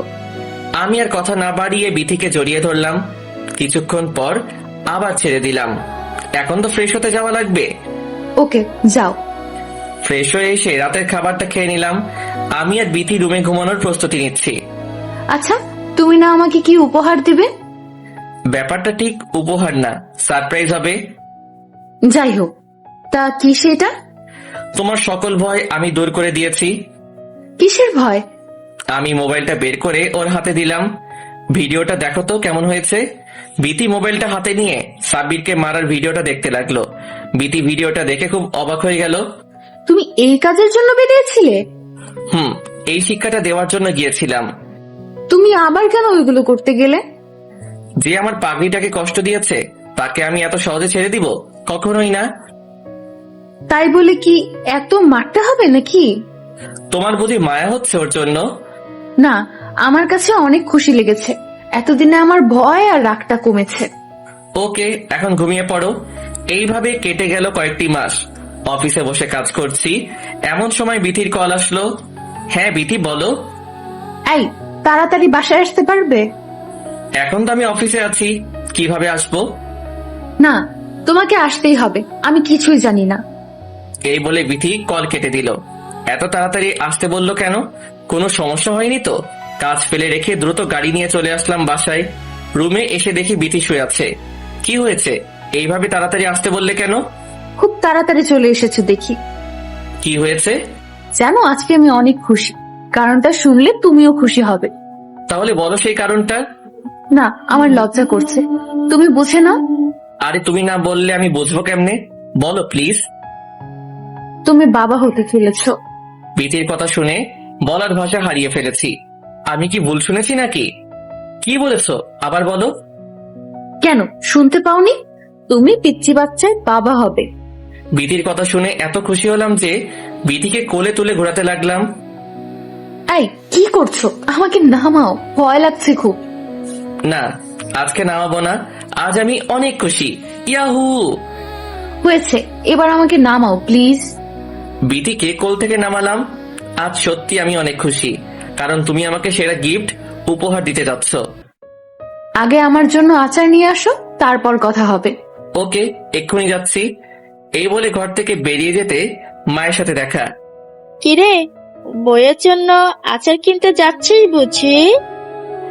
মানে মা। থাক, আর লজ্জা পেতে হবে না। এখন যে কাজের জন্য যাচ্ছিস সেটা কর।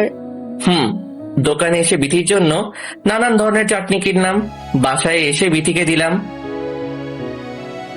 এই নাও আচার, আর আজ থেকে তুমি কোনো কাজ করবে না। তাহলে কাজ করবে কে সব? তোমার সব আমি কাজ করে দিব। তোমার কাজ হচ্ছে আমার পিচিটার খেয়াল রাখা। তাহলে আমার খেয়াল কে রাখবে? তোমার খেয়াল আমি রাখবো।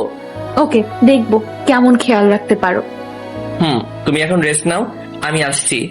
কই যাও তুমি? আসছি, তুমি শুয়ে থাকো। এই বলে বাসা থেকে বেরিয়ে তানভীরকে কল দিলাম। দোস্ত, একটু আড্ডা দেওয়ার জায়গায় আসতে পারবি? কেন? এখন আবার কি কাজ? তাড়াতাড়ি আয়, সব বলছি। ওকে। কল কেটে দিয়ে রাফিকে কল দিলাম।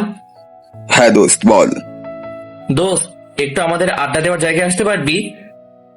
ওকে, আমি আসছি। কল কেটে দিয়ে ফারিয়াকে কল করলাম। কিরে, এতদিন পর আমার কথা মনে পড়লো? এত কথা বলার টাইম নেই, আমাদের আড্ডাখানায় তাড়াতাড়ি আয়। কেন এত জরুরি কেন? আসতে বলেছি, আসবি ব্যাস। ওকে, আসছি। কল কেটে দিয়ে আমি দ্রুত আড্ডাখানায় চলে গেলাম। গিয়ে দেখি একটা শালাও আসলো না। ওদের জন্য অপেক্ষা করতে লাগলাম। কিছুক্ষণ পর তিনজন একসাথে আসলো। কি রে, তোদের আসতে এত দেরি হলো কেন? আরে ভাই, কল দিলে তো আর আসা যায় না, আমাদেরও তো কিছু কাজ থাকে। এখন এত কথা বাদ দে, আগে বল কেন ডেকেছিস? আজকে তোদের মন খুলে ট্রিট দিব, তাই ডেকেছি। কারণটা কি? আজ তোকে অনেক খুশি খুশি লাগছে। ঠিক ধরেছিস, আজকে আমি সত্যি অনেক খুশি। তা কিসের জন্য এত খুশি, কারণটা বলবি তো? আগে একটা রেস্টুরেন্টে চল, তারপর সব বলবো। আজকে তোর সব টাকা খরচ করব। আচ্ছা করিস। সব হারামিগুলোকে নিয়ে একটা রেস্টুরেন্টে বসলাম। ওরা ওদের পছন্দের খাবার অর্ডার করে দিয়েছে। এইবার বল, কারণটা কি? জানিস, আমি বাবা হতে চলেছি। বাহ, খুব খুশির সংবাদ, অভিনন্দন জানাই। শালা, এত তাড়াতাড়ি খেলে দিয়েছিস? এই বলে ওরা হাসাহাসি করতে লাগলো। ওই শালা, কেলিয়ে দাঁত ভেঙে দিব কিন্তু। তানভীর, ঠিকই বলেছিস। কেমন করলি কামটা? এই, তোরা চুপ থাকবি? তোদের বেলা আসুক, তারপর দেখাবো মজা। বন্ধু, আমি মজা করেছি, মাইন্ড করিস না। আরে দূর, মাইন্ড নেওয়ার কি আছে। এইভাবে ওদের সাথে কতক্ষণ আড্ডা দিয়ে বাসায় চলে আসলাম। এসে দেখি বিথি অপ্রয়োজনীয় কাজ করছে। এইটা দেখে মেজাজ গরম হয়ে গেছে। এই, তোমাকে না বললাম কাজ না করতে, তাহলে এইগুলো কেন করছো? আমি এখনো পুরো অসুস্থ হয়ে যাইনি, কাজ করতে পারবো আমি। তবুও তুমি কোনো কাজ করবে না? একটু করলে সমস্যা নাই তো। একবার বলেছি না এইসব না করতে। আমার কোনো কথাই তো তুমি শুনছো না। আমার ধমক খেয়ে বিথি একবারে চুপ হয়ে গেছে, আর ভয় পেয়েছে অনেক। আমার কোনো কথার জবাব না দিয়ে চলে গেল রুমে। কিছুক্ষণ টিভি দেখে রুমে এসে দেখি লাইট অফ করা। লাইটটা অন করে দেখি বিথি বিছানার এক কোণে গাল ফুলিয়ে বসে আছে। হয়তো আমার কথায় কষ্ট পেয়েছে। আমি গিয়ে ওকে ধরলাম। এই, তুমি আমাকে ধরবে না। ও মা, আমার পাগড়িটা বুঝি আমার সাথে খুব রাগ করেছে। এই বলে বিথিকে শক্ত করে জড়িয়ে ধরলাম। এই পাগলি, আমি কি তোমার খারাপ চেয়েছি নাকি? দেখো, তুমি যদি কাজ করো, আল্লাহ না করুক তোমার কোনো ক্ষতি হয়ে গেলে আমার কি হবে? তাই বলে আমাকে ধমক দিবে? ওকে বাবা, সরি, আর দিব না। এইবারের মতো মাফ করে দাও। দিব, একটা শর্তে। বলো রাজি কিনা? কি সেই শর্ত? আমাকে প্রতিদিন ঘুম পাড়িয়ে দিতে হবে। ওকে রাজি। তুমিও কোনো কাজ করবা না? ওকে, করব না। রাতে বিথির কথা মতো ওকে ঘুম পাড়িয়ে দিয়ে আমিও ঘুমিয়ে গেলাম। রাতে বিথির কথা মতো ওকে ঘুম পাড়িয়ে দিয়ে আমিও ঘুমিয়ে গেলাম। সকালে উঠে দেখি বিথি আমার বুকের উপর বাচ্চাদের মতো ঘুমাচ্ছে। ওর ঘুমন্ত চেহারাতে যেন খুব মায়াবী লাগছে। ইচ্ছে করছিল ওর ঘুমন্ত চেহারার দিকে অপলক তাকিয়ে থাকতে, কিন্তু অফিসের তারা আর কাজটা করতে দিল না। এই বিথি, উঠো। এই, কি হয়েছে? আমাকে ঘুমাতে দাও। এই, আমার অফিসে দেরি হয়ে যাচ্ছে, তাড়াতাড়ি উঠো। দূর, আমার ঘুমটা নষ্ট করে দিলে। আমার অফিস আছে আজকে, তুমি এইভাবে শুয়ে থাকলে আমি যাব কি করে? হয়েছে, এবার ফ্রেশ হতে যাও। যাচ্ছি। বিথিকে বুক থেকে সরিয়ে ফ্রেশ হতে গেলাম। সবার সাথে বসে নাস্তা করে নিলাম। অফিসে যাওয়ার জন্য রেডি হচ্ছি, আর পাগলিটা আমার টাইটা বেঁধে দিচ্ছে। এই অবস্থাতেও আমার টাই বেঁধে দেওয়া লাগে? আচ্ছা, তুমি কি শুরু করলা? আমি এখনো সুস্থ আছি আর তুমি আমাকে অসুস্থ বানিয়ে দিলে। তোমার এখন নিজের উপর যত্ন নেওয়া প্রয়োজন। এই অবস্থাতে তোমার কিছুই করা উচিত নয়। এই, আসার সময় আমার জন্য আচার নিয়ে আসবে। কেন আনবো না? অবশ্যই আনবো। এইবার আমার আরেক নিয়মের কথা মনে আছে না? আছে তো। এই বলে বিথির কপালে ভালোবাসার পরশ এঁকে দিয়ে চলে আসলাম। অফিসে এসে কাজ করতে লাগলাম। এমন সময় ম্যানেজার রফিক আসলো। স্যার, আসবো? হ্যাঁ রফিক সাহেব, আসুন। বলেন কি প্রয়োজন? স্যার, আমাদের প্রজেক্টটা সম্পর্কে অনেকের ধারণা স্পষ্ট নয়, আর সামনে এটা নিয়ে কাজ করতে হবে। হ্যাঁ, এইখানে নতুন তথ্য কোনটা? এই বিষয়ে ধারণা না থাকায় আমাদের আগামীতে সমস্যা হতে পারে, তাই সবাইকে এটা জানিয়ে দিন। ওকে, তুমি সবাইকে মিটিং রুমে নিয়ে যাও, আমি আসছি। Okay sir. এই বলে রফিক চলে গেল। আমিও ওনার পিছন পিছন মিটিং রুমে ঢুকলাম। সবাইকে নিয়ে আলোচনা করছি। এমন সময় বিথির কল আসলো। কলটা দেখেও রিসিভ করি নাই, কারণ মিটিং এর মধ্যে কলটা ধরা বেমানান। একের পর এক কল দিয়ে যাচ্ছে বিথি, তাই বাধ্য হয়ে মোবাইলটা বন্ধ করে দিয়েছি। মিটিং এর কাজ শেষ করে কেবিনে আসলাম। এসে বিথিকে কল দিলাম, কিন্তু ওর মোবাইল বন্ধ বলছে। হয়তো আমার খোঁজ খবর নেওয়ার জন্য কল দিয়েছে। এইটা ভেবে আবার অফিসের কাজ করতে লাগলাম। অফিসের কাজ শেষ করে বাসায় ফিরলাম। এসে দেখি বাসাটা নিরিবিলি বিরাজ করছে। মা বাবা দুজনে চুপচাপ বসে আছে। আমি কিছু না বলে রুমে গেলাম। ফ্রেশ হয়ে এসে একটা জিনিস খেয়াল করলাম। সেটা হলো, আমি আসার পর থেকে বিথিকে দেখতে পাইনি। তাই মাকে জিজ্ঞেস করলাম, মা, বিথি কই? মা এমন ভাবে আমার দিকে তাকিয়েছে যেন আমি কোনো ভুল প্রশ্ন করে ফেলেছি। কি হলো, কথা বলছো না কেন? বিথি কই? বিথিকে আমি তাড়িয়ে দিয়েছি। মায়ের কথা শুনে যেন আকাশ থেকে পড়লাম, আর সাথে অবাক হলাম। বিথিকে তাড়িয়ে দিয়েছো মানে? ও একটা খারাপ মেয়ে, ও একটা ধর্ষিতা মেয়ে। মায়ের কথা শুনে কথা বলার ভাষা হারিয়ে ফেলেছি। মা, তুমি এগুলো কি বলছো? কেন, তুই কি জানোস না যে ও ধর্ষিতা মেয়ে? বাহ মা বাহ, তোমার কথায় আর কাজে কোনো মিল নেই। কি বলতে চাস তুই?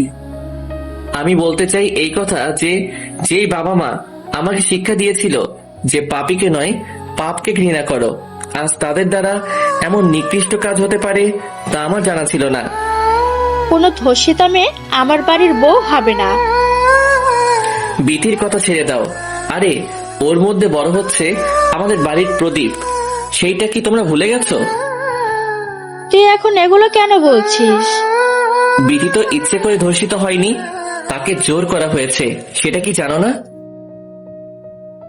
আচ্ছা, তোমাদের এইগুলো কে বলেছে? সাবির নামে একটা ছেলে বাসায় এসেছিল, আর সেই বলেছে। আজ আমি এখানে দাঁড়িয়ে একটা কথা বলি, যদি আমি আমার বিথিকে না পাই তাহলে তোমরা ভুলে যেও যে তোমাদের কোনো ছেলে নেই আর ছিল না। কি বলছিস এসব তুই? এটাই আমার শেষ কথা। এই বলে আমি বাসা থেকে বেরিয়ে যাই। বিথিদের বাড়িতে কল দিলাম, কিন্তু বিথি সেইখানে যাই নাই। অনেক খোঁজাখুঁজি করে ক্লান্ত হয়ে রাস্তার পাশে বসে আছি। মোবাইলটা এখন অফ করা। অন করতেই দেখি ফারিয়ার অনেকগুলো কল আসলো। আমিও দেরি না করে ফারিয়াকে কল দিলাম। কিরে, অনেকগুলো দিয়েছিস দেখলাম, কারণ কি? তুই একটু আমার বাসায় আসতে পারবি? দোস্ত, ভালো লাগছে না, পরে আসবো। আমি তোরা এখন আসতে বলেছি, তাই তুই এখনই আসবি। বাসায় গিয়ে কি করব? আসলেই দেখতে পারবি তুই, তাড়াতাড়ি আয়। আসছি। ফারিয়ার জোরাজোরিতে আর না গিয়ে পারলাম না। ফারিয়ার বাসায় গিয়ে কলিং বেল চাপ দিলাম। ফারিয়া দরজাটা খুলে দিল। কিরে, ডাকলি কেন? আমার রুমে যা, তারপর বলছি। আমি ফারিয়ার রুমে ঢুকে অবাক হয়ে যাই, কারণ সেইখানে বিথি আছে। বিথিকে শক্ত করে জড়িয়ে ধরে কান্না করে দিলাম। এই, তুমি আমাকে ছেড়ে চলে আসলে কেন? কে বলেছে আমি চলে আসছি? আমি তো তোমাকে ছাড়া থাকতে পারবো না। তাহলে তুমি বাড়ি থেকে বেরিয়ে আসলে কেন? কি করব, মা বাবা আমাকে ভুল বুঝেছে, ওনারা আমাকে জোর করে বের করে দিয়েছে। আমার জন্য একটু অপেক্ষা করতে পারলে না? আমি অনেকবার মাকে বলেছিলাম যে তুমি আসার পর যা সিদ্ধান্ত হয় তা আমি মেনে নিব, কিন্তু মা আমার কোনো কথাই শুনলো না। মা তোমাকে ভুল বুঝেছে, সত্যিটা মা বুঝতে পারে নাই। আমাকে তো কল করতে পারতে। তোমাকে অনেক কল দিয়েছি, কিন্তু তুমি ধরো নাই।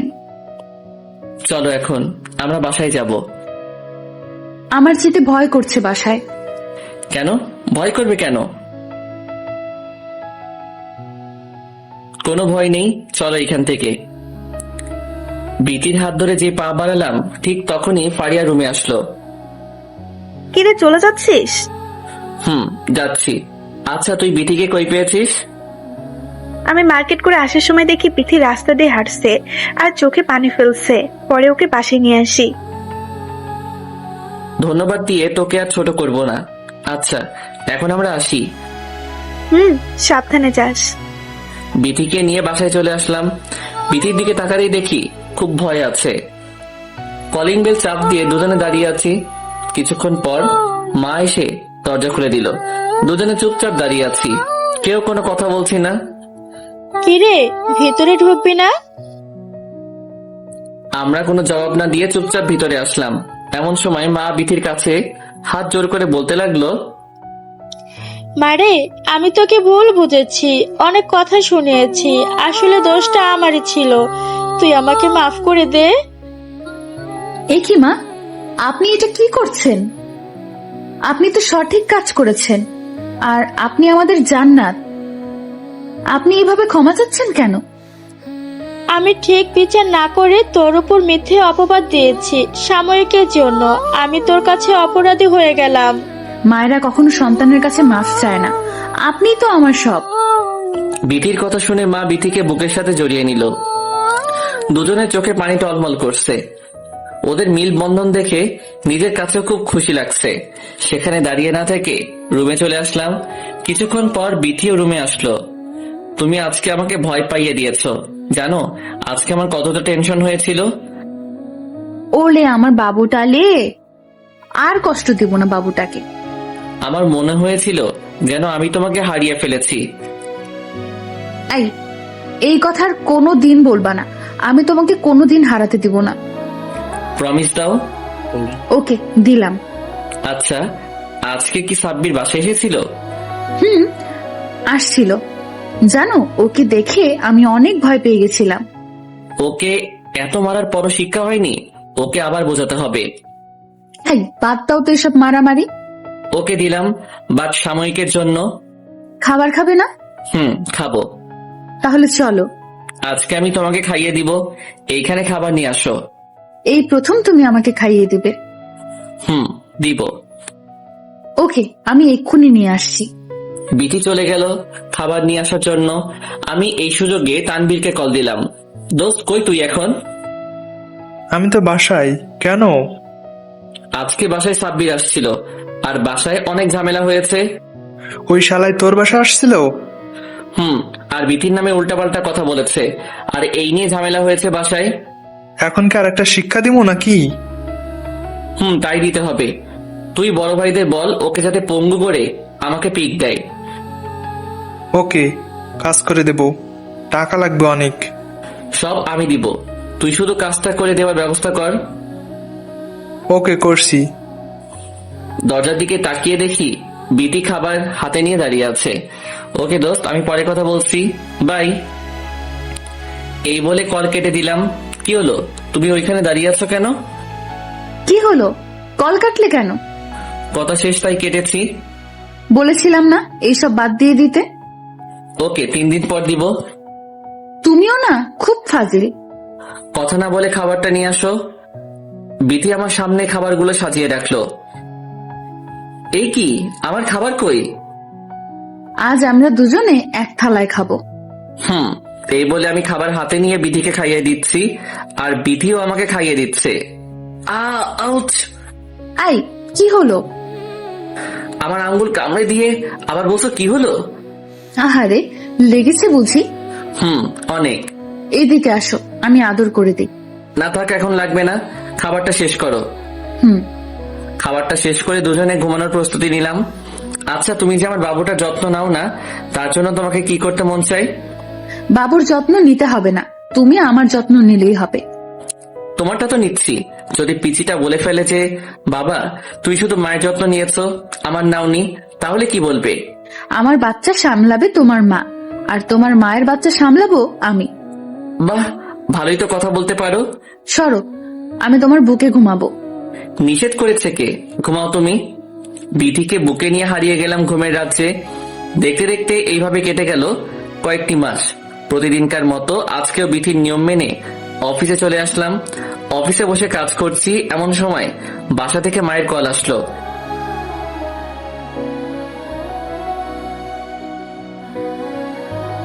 হ্যাঁ মা, বলো। বাবা, তুই একটু ইসলামিয়া হাসপাতালে আসতে পারবি? হঠাৎ হাসপাতালে গিয়ে কি করব? বেথির হঠাৎ করে পেটে ব্যথা উঠেছে, আমরা ওকে হাসপাতালে নিয়ে আসি। কি? ওকে, তোমরা চিন্তা করো না, আমি এক্ষুনি আসছি। এই বলে অফিসের কাজ রেখে হাসপাতালে চলে আসলাম। আর মনে মনে আল্লাহকে ডাকছি যেন আমার পাগড়িটার কিছু না হয়। হাসপাতালে এসে দেখি মা বাবা বসে আছে। আমাকে দেখে মা কান্না করে দেয়। মা, বিথি কই? ওকে অপারেশন থিয়েটারে নিয়ে যাওয়া হবে। আল্লাহকে ডাকো, দেখবে সব ঠিক হয়ে যাবে। সবাই মিলে থিয়েটারের বাইরে অপেক্ষা করতে লাগলাম, ডাক্তার আসার অপেক্ষায়। কিছুক্ষণ পর একজন ডাক্তার বের হলো। আমরা তার কাছে ছুটে গেলাম। ডাক্তার সাহেব, আমার স্ত্রী কেমন আছে? আলহামদুলিল্লাহ, আপনার স্ত্রী আর সন্তান উভয়ই ভালো আছে। ডাক্তারের কথা শুনে যেন প্রাণ ফিরে এলো। আর এত খুশি হয়েছি যে তা বলার মতো না, কারণ আজকে থেকে আমি বাবা হয়েছি। আমরা কি ওদের সাথে দেখা করতে পারি? এখন না, ঘন্টাখানেক পর দেখা করলে ভালো হয়। ওকে। ডাক্তারের কথা মতো ঘন্টা পর বিধির কেবিনে ঢুকলাম। দেখি পাগলিটা অন্যদিকে মুখ ঘুরিয়ে শুয়ে আছে। আমি ওর কাছে গিয়ে ওর কপালে হাত রাখলাম। ও আমার দিকে তাকাতেই ওর চোখ দিয়ে পানি পড়ছে, আর আমার হাতটা চেপে ধরে আছে। এই পাগলি, কাঁদছো কেন? দেখো, আমি তোমার সামনে। জানো, আমার কিছু মুহূর্তের জন্য মনে হয়েছিল যে আমি তোমাকে হারিয়ে ফেলেছি। চুপ একদম। আর এই ধরনের কথা বলবা না। তুই সম্পূর্ণ সুস্থ এখন। আমার আর বিথির কথার মাঝে মা এসে আমার সন্তানকে আমার কোলে দিয়ে গেল। ওর দিকে তাকাতেই যেন আমার সব ক্লান্তি চলে গেল। আমার মেয়ে হয়েছে, দেখতে ঠিক তার মায়ের মতো। আমার দিকে তাকিয়ে হাসছে।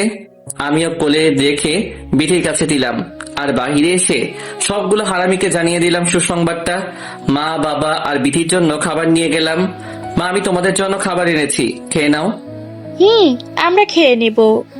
তাহলে মা, আমি অফিসে যাচ্ছি, রাতে আবার আসবো। ওকে, সাবধানে যাস। এই বলে বিথি আর মায়ের কাছ থেকে বিদায় নিয়ে চলে আসলাম অফিসে। কিছুক্ষণ পর রাফি, ফারিয়া আর তানবীর হাতে করে একটা ব্যাগ নিয়ে আমার কেবিনে আসলো। কিরে, হঠাৎ তোরা তিনজনে এখানে? কেন, আসতে মানা নাকি? না, মানা হবে কেন? তুই যে সংবাদ শুনিয়েছিলি তা শুনে কি ঘরে বসে থাকা যায়? তা হাতে ওইটা কি? এটা হচ্ছে মিষ্টি, তোর জন্য এনেছি। আমার জন্য মিষ্টি কেন? তোর মেয়ে হয়েছে, তাই তো তোর জন্য মিষ্টি নিয়ে এসেছি। মিষ্টি খাওয়ানোর কথা তো আমার, তা তোর আনলি কেন? তোকে মিষ্টি খাওয়ানোটা আমাদের উদ্দেশ্য নয়। তাহলে উদ্দেশ্য কোনটা? তোকে মিষ্টি খাওয়াই মনে করে দিতে এসেছি যে আমাদের ট্রিটটা কবে দিবি। ও, এই ব্যাপার। আরে তোরা এই নিয়ে চিন্তা করিস না, আমি দিয়ে দিব। তাহলে তো ভালোই। সাব্বিরের খবর নিয়েছিস? ধুর, ওর খবর নিয়ে আমি কি করব?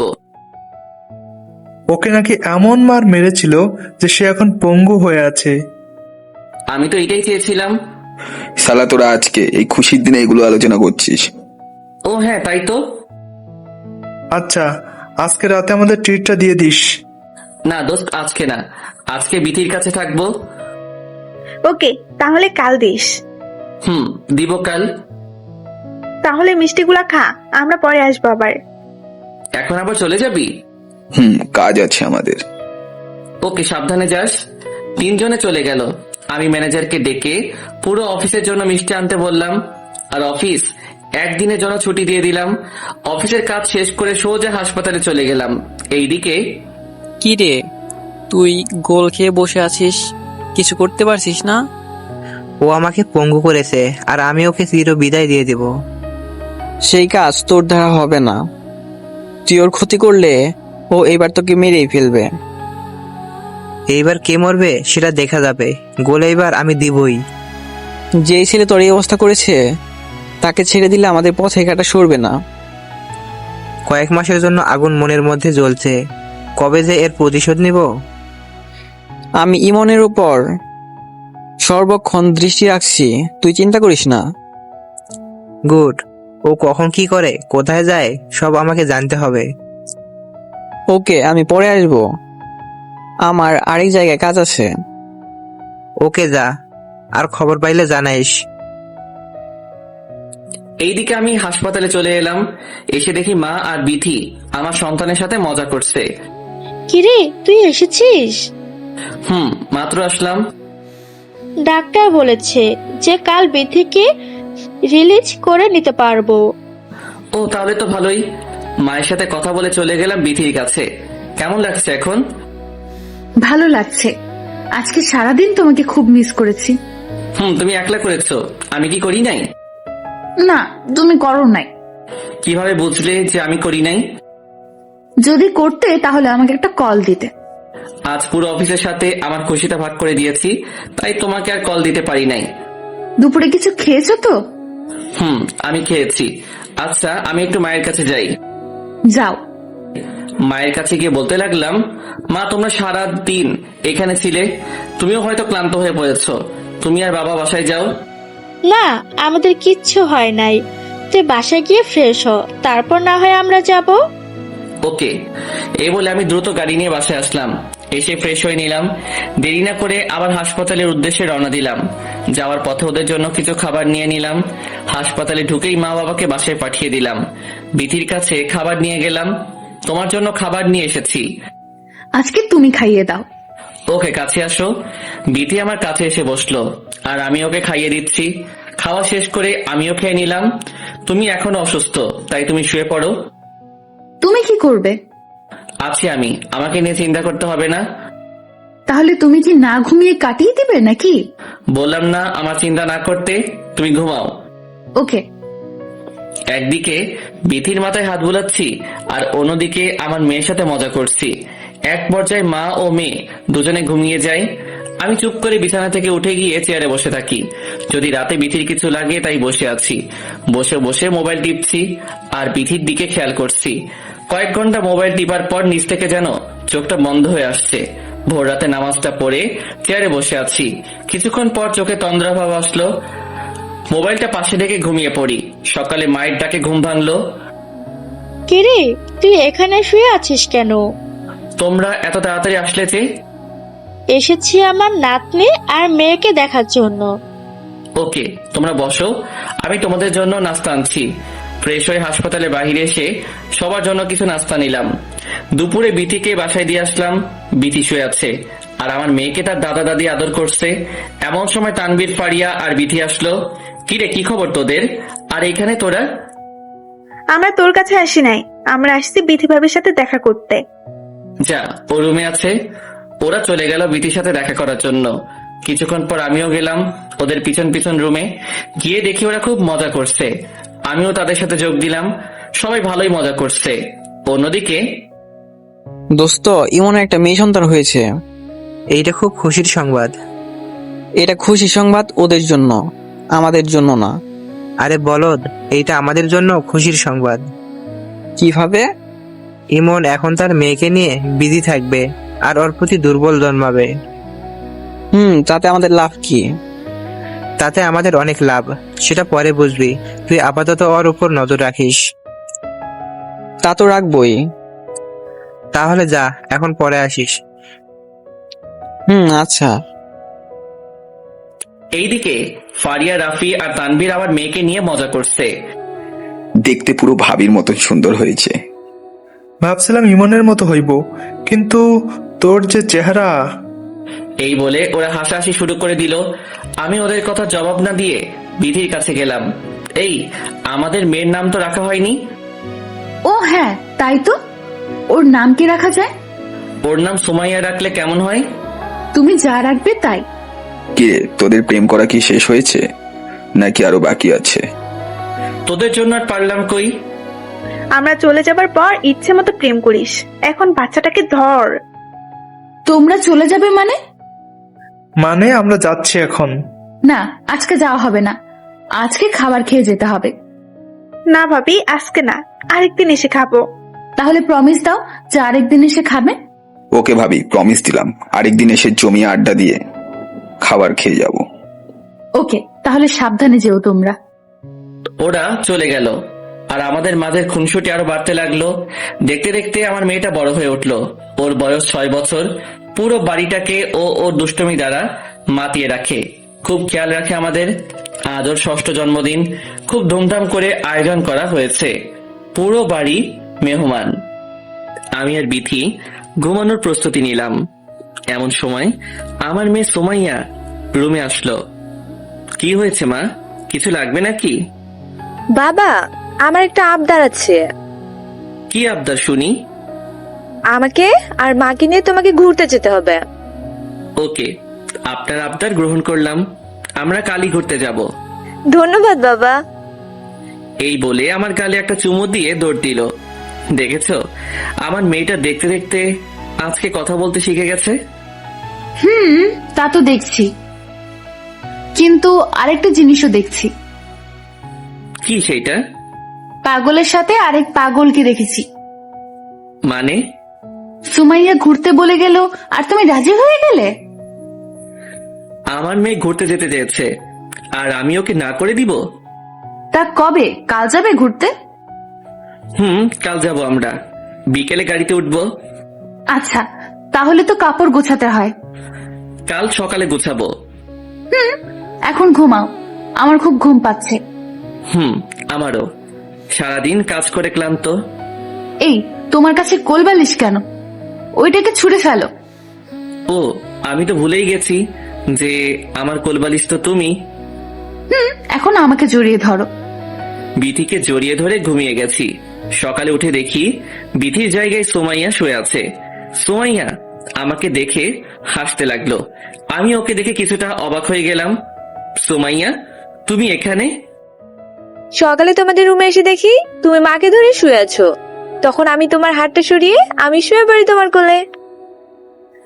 সুমাইয়ার কথা শুনে খুব লজ্জা পেলাম। শুধু আমি না, সাথে বিথিও লজ্জা পেল। তুমি একটু তোমার দাদির কাছে যাও তো, বাবা এখন ফ্রেশ হবো। আচ্ছা, যাচ্ছি। এই বলে সুমাইয়া রুম থেকে বেরিয়ে গেল। এই, তুমি রাতে দরজা বন্ধ করো নাই? করেছি তো, রাতে মায়ের কাছে গিয়েছিলাম, তখন আর বন্ধ করি নাই। তোমার ভুলের কারণে দুজনে মেয়েটার কাছে খুব লজ্জা পেলাম। আর মেয়েটাও না এত পেকেছে যা বলার বাহিরে। দেখতে হবে না কার মেয়ে। তোমার আশকারা পেয়ে মেয়েটা একেবারে মাথায় উঠেছে।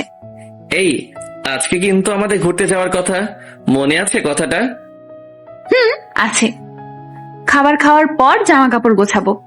ওকে, আমি ফ্রেশ হয়ে আসছি। যাও। ফ্রেশ হয়ে এসে নাস্তা করলাম। সুমাইয়া তার দাদির সাথে খেলা করছে। আমি রুমে এসে দেখি বিথি ব্যাগ গোছানোর কাজে ব্যস্ত। এসি চলার পরেও ওর মুখে বিন্দু বিন্দু ঘাম জমেছে, যেটা ওর সৌন্দর্যকে আরো বাড়িয়ে তুলছে। আমি বিথিকে পিছন থেকে জড়িয়ে ধরলাম। এই, কি করছো? কেউ দেখে ফেলবে তো। দেখলে আমার সমস্যা নাই, আমি তোমাকে ধরেছি, অন্য কাউকে তো আর ধরি নাই। আচ্ছা, তুমি দেখতেছো আমার কাজ আছে, এখন ছাড়ো। তোমার মুখের ঘামগুলোর কারণে তোমাকে খুব সুন্দর লাগছে। থাক, এখন রোমান্টিক হওয়ার দরকার নেই, আমাকে কাজ করতে দাও। বাবা, আমি কিন্তু দেখে ফেলেছি। সুমাইয়ার কথা শুনে আমি দ্রুত বিটিকে ছেড়ে দিলাম। দুজনে পিচ্চিটার কাছে খুব লজ্জা পাচ্ছি। মা, তুমি এখানে কি করছো? কিছু লাগবে নাকি তোমার? আমি এসেছি তোমার জামাগুলো দিতে। ওকে, দাও, আমরা গুছিয়ে দিচ্ছি। এই যে এগুলা। সুমাইয়ার হাত থেকে জামাগুলো নিয়ে বিথিকে দিলাম। সুমাইয়া রুম থেকে চলে গেল। আচ্ছা, তোমার কি কোনো জ্ঞান বুদ্ধি নেই? আমি কি জানতাম নাকি যে ও এমন সময় চলে আসবে? তোমাকে আমি কত করে বলেছি যে কেউ এসে পড়বে, কিন্তু তুমি আমার কথা শুনলে না। হয়েছে, আর বলতে হবে না, তাড়াতাড়ি গুছিয়ে নাও। করছি তো। আমাদের গোছানোর কাজ শেষ করে রেডি হয়ে নিলাম আর বাসা থেকে বেরিয়ে পড়লাম। আমি ড্রাইভ করছি আর সুমাইয়া আমার কোলে বসে আছে আর বিথি পাশের সিটে বসে আছে। আমরা 3 দিনের জন্য খাগড়াছড়ি ঘুরতে বেরিয়েছি। বিকেলে গাড়ি ড্রাইভ করা শুরু করি। আমাদের সেইখানে পৌঁছাতে রাত পেরিয়ে যাবে। রাতে গাড়িটাকে একটা হোটেলে দাঁড়িয়ে করিয়ে রাতের খাবারটা খেয়ে নিলাম। খাওয়ার পর আবার ড্রাইভিং শুরু করে দিলাম।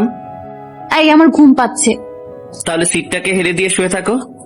না, এইভাবে আমার ঘুম হবে না। তাহলে কি করবে? আমি তোমার কোলে ঘুমাবো। দেখো না, আমার মা আমার কোলে ঘুমিয়ে আছে। এই, ওইটা কিন্তু আমার জায়গা, এইটার ভাগ আমি কাউকে দিব না। এখন কি করব তাহলে?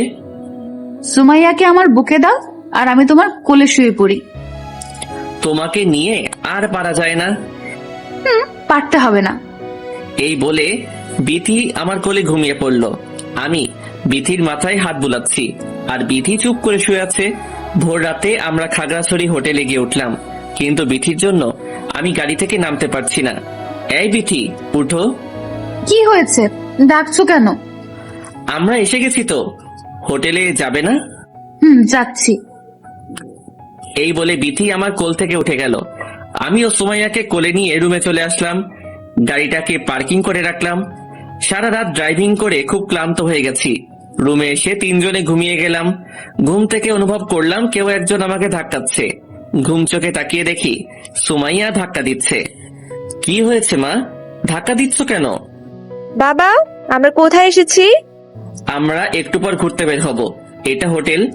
তাহলে ঘুমাচ্ছ কেন? ওঠো ঘুম থেকে। একটু ঘুমাতে দাও আমাদের। না বাবা, আর ঘুমাতে পারবে না, ওঠো এখন। এই তো উঠতেছি। সুমাইয়ার জোড়াজুড়িতে বাধ্য হয়ে ঘুম থেকে উঠলাম। পাশে বিথি শুয়ে আছে, ওকেও জাগিয়ে দিলাম। রেডি হয়ে নিলাম খাগড়াছড়ি ভ্রমণ করার জন্য। সকালে নাস্তা করে সারাদিন ঘুরলাম। ঘোরা শেষ করে হোটেলে আসতে আসতে রাত হয়ে গেছে। বাবা জানো, আজকে খুব ভালো লেগেছে আমার কাছে। জায়গাটা তোমার পছন্দ হয়েছে? হ্যাঁ, অনেক পছন্দ হয়েছে। তোমার আম্মুকে জিজ্ঞেস করলে না জায়গাটা কেমন লেগেছে? তুমি বসো, আমি জিজ্ঞেস করে আসছি। এই বলে সুমাইয়া ওর মায়ের কাছে চলে গেল আর আমি শুয়ে শুয়ে মোবাইল টিপছি। অন্যদিকে শালা তুই পাগল হয়ে গেছিস, তোর কথায় আর কাজে কোনো মিল নেই। তোর আবার কি হয়েছে? ভাই, তুই সোজা সাপটা বলিস না কেন যে তুই ইমনকে কিছু করতে পারবি না? ও এই ব্যাপার? আরে পাগল, সবুর কর, সবুরে নেওয়া ফলে। এই কথা আমি গত কয়েক বছর যাবৎ শুনতেছি। জানি তুই কিছুই করতে পারবি না। দেখ আমি করি কিনা, তাই ইমনের উপর নজর রাখছিস তো? তার বলা লাগবে না, সব সময় নজর রাখছি। এখন কোনো খবর পেয়েছিস ওর নামে? ও ওর স্ত্রী আর মেয়েকে নিয়ে খাগড়াছড়ি ঘুরতে গেছে। ঘুরতে দে, ওকে মজা করতে দে, শেষ চালটা আমরাই দেব। এই কথা অনেকবার শুনতেছি, কিন্তু তুই কিছুই করছিস না কেন? চুপ থাক আর এইখান থেকে যা, আমাকে ভাবতে দে। রায়হান আর কিছু না বলে রেগে সাব্বিরের রুম থেকে বেরিয়ে যায় আর সাব্বির ভাবতে থাকে কিভাবে ইমনের ক্ষতি করা যায়। এইদিকে, এই বিথি, কই তুমি? কি হয়েছে? ডাকছো কেন? আজকে সারাদিন তেমন কথা বলো নাই আমার সাথে, কারণটা কি জানতে পারি? কই, বলেছি তো। আচ্ছা, কাল কই যাবা? দেখি কই যাওয়া যায়। কাল রাতে কিন্তু আমার ঘুম হয়নি ভালো করে। ঘুম হয়নি কেন? তুমি জানো না আমি তোমার বুক ছাড়া ঘুমাতে পারি না? সেটা তো জানি। তাহলে আজকে আমাকে বুকে টেনে নিয়ে আমাকে ঘুম পাড়াতে হবে। আচ্ছা, পাড়িয়ে দেব। হঠাৎ বারান্দা থেকে সুমাইয়া আসলো। বাবা খাবে না? আমার অনেক ক্ষুধা পেয়েছে। এই তো মা, আমরা এখন খাবার খেতে বের হব। সবাই মিলে বাহিরে গিয়ে খেয়ে আসলাম। এইভাবে কয়েকদিন খাগড়াছড়ি থেকে অনেক মজা করলাম। আজকে আবার শহরে ফিরে যাব। নিয়ম মাফিক আমি আবার ড্রাইভিং শুরু করে দিলাম। কিছুক্ষণ ড্রাইভিং করতেই বিথি বলে উঠলো, এই গাড়ি থামাও। কেন? গাড়ি থামাবো কেন? থামাতে বলেছি, থামাও। বিথির কথা শুনে গাড়িটা সাইড করে দাঁড় করালাম। কি হয়েছে? গাড়ি থামাতে বলেছো কেন? ওই দেখো আইসক্রিমের দোকান, আমাদের জন্য আইসক্রিম নিয়ে আসো। এখন খাওয়া লাগবে না, এইগুলো খেলে পেট খারাপ করবে। না বাবা, কিছু হবে না। তুমি আমাদের জন্য আইসক্রিম নিয়ে আসো। তোমাদের জ্বালায় আর পারা যায় না। ওকে, তোমরা বসো, আমি আনতেছি। এই বলে গাড়ি থেকে বেরিয়ে রাস্তা পেরিয়ে অন্য রাস্তায় গিয়ে ওদের জন্য কিছু আইসক্রিম কিনলাম। আইসক্রিম কেনা শেষ করে রাস্তা পার হতে লাগলাম। হঠাৎ কিছু একটা আমাকে প্রচন্ড বেগে ধাক্কা মেরে চলে যায়, আর আমি ছিটকে কয়েক হাত দূরে পড়ে যাই। শুধু মনে হচ্ছে আমার মাথা দিয়ে প্রচুর রক্ত বের হচ্ছে। এরপর আমার আর কিছুই মনে নেই। গাড়ির ভিতর থেকে বিথি আর সুমাইয়া আমার এই অবস্থা দেখে দ্রুত গাড়ি থেকে আমার কাছে আসলো। দুজনে চিৎকার দিয়ে কাঁদতে লাগলো। চারপাশে অনেক লোকজন জড়ো হয়ে গেছে। আই ইমন, চোখ খুলো, দেখো তোমার কিচ্ছু হবে না। বাবা ওঠো, চলো আমরা বাসায় যাব। এই বলে বিথি আর সুমাইয়া কাঁদতে লাগলো। কিছু লোক আমাকে ধরে পাশের একটা হাসপাতালে নিয়ে আসে। এইদিকে বিথি, তানভীর, ফারিয়া আর রাফিকে কল করে সব বলে দেয়। ওরা তিনজন হাসপাতালে আসার উদ্দেশ্যে রওনা দিয়ে দেয়। বিথি অপারেশন থিয়েটারের সামনে অপেক্ষা করছে, আর তার চোখ দিয়ে অঝরে পানি পড়ছে। এইদিকে সুমাইয়াও কেঁদে যাচ্ছে। মা, কান্না করো না, তোমার বাবার কিচ্ছু হবে না। বাবা কি আমাদের সাথে আগের মতো মজা করতে পারবে? পারবে। তুমি কান্না করলে তোমার বাবার কষ্ট হবে অনেক। আচ্ছা, তাহলে আমি আর কান্না করব না। সুমাইয়াকে সান্ত্বনা দিয়ে নিজে ভিতর থেকে প্রচুর ভেঙে পড়েছে, কিন্তু সে সেটা প্রকাশ করতে দিচ্ছে না। এইদিকে ডাক্তাররা তাদের কাজ করেই যাচ্ছে, আর বিথি অপেক্ষা করে আছে কখন ডাক্তার থিয়েটারের থেকে বের হবে। আর ওর চোখ দিয়ে যেন পানির বন্যা বইছে। অন্যদিকে, সাবাস বাঘের বাচ্চা, তোর মনে যে এটা ছিল তা আমাকে আগে বলিসনি কেন? সবুরে নেওয়া ভালো। ও আমাকে পঙ্গু করেছে, আমি ওকে উপরে পাঠিয়ে দেওয়ার ব্যবস্থা করে দিলাম। আচ্ছা, তুই এত বড় একটা কাজ করলি কেমনে? এইটা নিনজা টেকনিক, যা সবাইকে বলা যায় না। বেচার এখন হাসপাতালের বেডে শুয়ে আরাম খাচ্ছে। আমার সাথে যে লাগতে আসবে তার আমি এই অবস্থা করে ছেড়ে দেব। কি রে, আজকে বাসায় আঙ্কেল আন্টি নাই? না, তারা বেড়াতে গেছে, কাল আসবে হয়তো। তুই আজকে আমার সাথে থাকবি। ওকে, থাকবো, আর সারাদিন মজা করব। ওইদিকে ইমন বিছানায় শুয়ে মৃত্যুর সাথে পাঞ্জা লড়ছে। এই খুশিতে আজকে সবাইকে ট্রিট দিয়ে দিস। তা তো দিবই। এইদিকে বাবা মা হাসপাতালে চলে আসলো। বিথি মাকে দেখেই মাকে জড়িয়ে ধরে কান্না করে দেয়, সাথে মাও কাঁদতে লাগলো। মা, নিজের মনকে শক্ত কর, দেখবি আমার ছেলে কিচ্ছুই হবে না। বিথি কিছু না বলে অঝরে কাঁদছে। বিথি আর মায়ের পরিস্থিতি আড়াল করতে বাবা সুমাইয়াকে অন্যদিকে নিয়ে যায়। ডাক্তার কি কিছু বলেছে? না, ডাক্তার এখনো থিয়েটার থেকে বের হয়নি। আল্লাহকে ডাক, দেখবি সব ঠিক হয়ে যাবে। এই বলে সবাই অধীর আগ্রহ নিয়ে বসে আছে ডাক্তারের মুখে আমার অবস্থা শোনার জন্য। কিছুক্ষণ পর ডাক্তার বেরিয়ে আসলো, আর সবাই দৌড়ে ডাক্তারের কাছে গেল। ডাক্তার সাহেব, আমার স্বামী কেমন আছে? দেখুন, নিজেকে শান্ত করুন। আমরা আমাদের সর্বোচ্চ চেষ্টা করে চলছি। তাকে যেইভাবেই হোক সুস্থ করে দিন। যা টাকা লাগবে আমরা দিব, তবুও তাকে সুস্থ করে দিন। দেখুন, সব তো আর টাকা দিয়ে হয় না। রোগীর মাথা দিয়ে প্রচুর ব্লাডিং হয়েছে, কিন্তু কখন জ্ঞান ফিরবে তা বলা যাচ্ছে না। এখন আল্লাহর কাছে দোয়া চান। এই বলে ডাক্তার চলে গেল। ডাক্তারের কথা শুনে বিথির কান্না আগের থেকে বেড়ে গেল, সাথেও মা কান্না করছে। তাদের একমাত্র সাহায্য যিনি করতে পারেন তিনি হলো আল্লাহ। এই মনোভাব নিয়ে বিথি আল্লাহর নিকট দোয়া চাইতে লাগলো। এইদিকে তানভীর আর রাফি, ফারিয়া দ্রুত হাসপাতালে চলে আসলো। তারা বিথিকে সান্ত্বনা দিতে লাগলো। তানভীর হয়তো কিছুটা সন্দেহ করতে লাগলো যে ব্যাপারটা কি হয়েছে। তানভীর ইশারায় রাফিকে ডাকলো। আমার আর বুঝতে বাকি রইল না যে কাজটা সাব্বিরের। আমারও মনে হয় যে ওই শালার কারণে আজ আমার বন্ধুর এই অবস্থা। ওকে যে আমার কি করতে মন চায় সেটা আমি নিজেও জানি না। চল আজকে সব প্রতিশোধ একসাথে তুলবো। ওকে, চল তাহলে। দাঁড়া, আমি ফারিয়ার কাছ থেকে বলে আসি। রাফি চলে গেল ফারিয়ার কাছে। ফারিয়া, তুই ভাবির কাছে থাক, তোর প্রয়োজন হতে পারে। কেন? তোরা কোথায় যাচ্ছিস? আমরা একটা কাজে যাচ্ছি, তুই থাকিস ওখানে। আমি জানি তোরা কই যাচ্ছিস। ওকে, যা, সফলভাবে ফিরে আসবি। রাফিয়া তানভীর চলে গেল সাব্বিরকে মারার উদ্দেশ্যে। অন্যদিকে, দোস্ত, আমি একটু দোকান থেকে আসি, মোবাইলে টাকা ঢোকাবো। আমার জন্য সিগারেট নিয়ে আসিস। সাবধানে থাকিস, আমি হয়তো আসতে একটু দেরি হতে পারে। আচ্ছা। এই বলে রায়হান সাব্বিরকে একা রেখে চলে গেল। রায়হানের যাওয়ার কিছুক্ষণ পর রাফি আর তানভীর ঢুকলো সাব্বিরের রুমে। এ কি, তোরা এখানে কি করতে এসেছিস? আমার বন্ধুকে অসহায় বানিয়ে তুই মজা করছিস এখানে। বেশ করেছি, আর তোদেরও করব, শুধু অপেক্ষা কর। ও আচ্ছা, আগে আমাদের হাত থেকে বেঁচে দেখা, তারপর আমাদের মারিস। মানে এখন দেখবি। এই বলে ধারালো অস্ত্র দিয়ে সাব্বিরকে কোপাতে লাগলো। কয়েকটা আঘাত করতেই সাব্বিরের প্রাণ চলে যায়। পুরো মেঝে রক্তে ভেসে আছে। রাফি আর তানভীর তাদের কাজ শেষ করে ফিরে যাচ্ছে হাসপাতালের উদ্দেশ্যে। হাসপাতালে যাওয়ার আগে তাদের রক্তমাখা জামা পরিবর্তন করে ফেলে। অন্যদিকে রায়হান কাজ শেষ করে সাব্বিরের রুমে ঢুকে অবাক হয়ে যায়। তার পুরো শরীর কাটা দিয়ে ওঠে। সাব্বিরের রক্তমাখা শরীর আর মেঝে দেখে কি করবে রায়হান তা ভাবতে শিউরে উঠছে সে। হঠাৎ এগুলো কি করে হলো? না, এইখানে থাকা ঠিক নয়।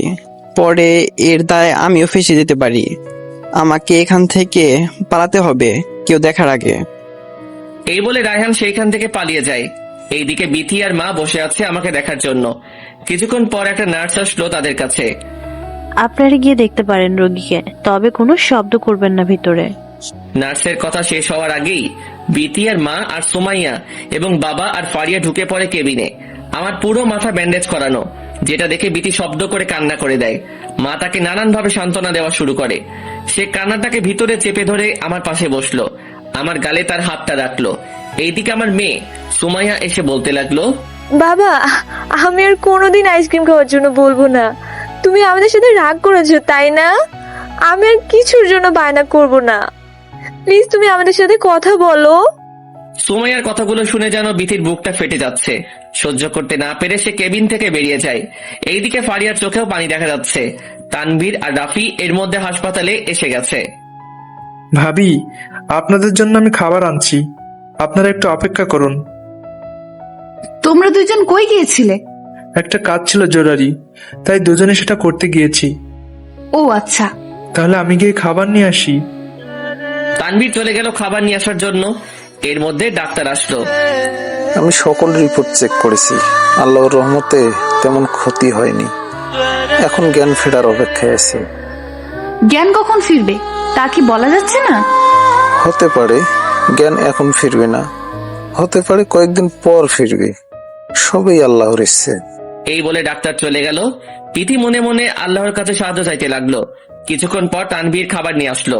সবাই খেয়ে নিল, শুধু দুইজন বাদে। তারা হলো বিথি আর মা। মা, আপনি খেয়ে নিন। না রে মা, খেতে মন চাচ্ছে না আমার, তুমি বরং খেয়ে নাও। আমি পরে খাবো, আর আপনার শরীরটা খারাপ করবে, তাই আপনি খেয়ে নিন। বিথির জোরাজোরিতে মা খাবারটা খেয়ে নিল, কিন্তু বিথি এখনো কিছু খায়নি। কিছুক্ষণ পর মায়ের কথা মতো বিথিও খাবার খেয়ে নিল। সবাই হতাশ মনে বসে আছে আর অপেক্ষা করছে আমার জ্ঞান ফেরার অপেক্ষায়। কিছুক্ষণ পর সুমাইয়া দৌড়ে তার মায়ের কাছে আসলো। মা, বাবা নড়ছে। চোখ মেলে দেখি বিথি আর মা দৌড়ে আমার কেবিনে আসলো। মা চলে গেল ডাক্তারকে ডাকার জন্য। ডাক্তার এসে সব চেক করলো। আর কোনো ভয়ের কারণ নেই, সব বিপদ আল্লাহর রহমতে কেটে গেছে। অস্পষ্ট চোখে খেয়াল করলাম বিথির মুখে হাসি ফুটে উঠেছে।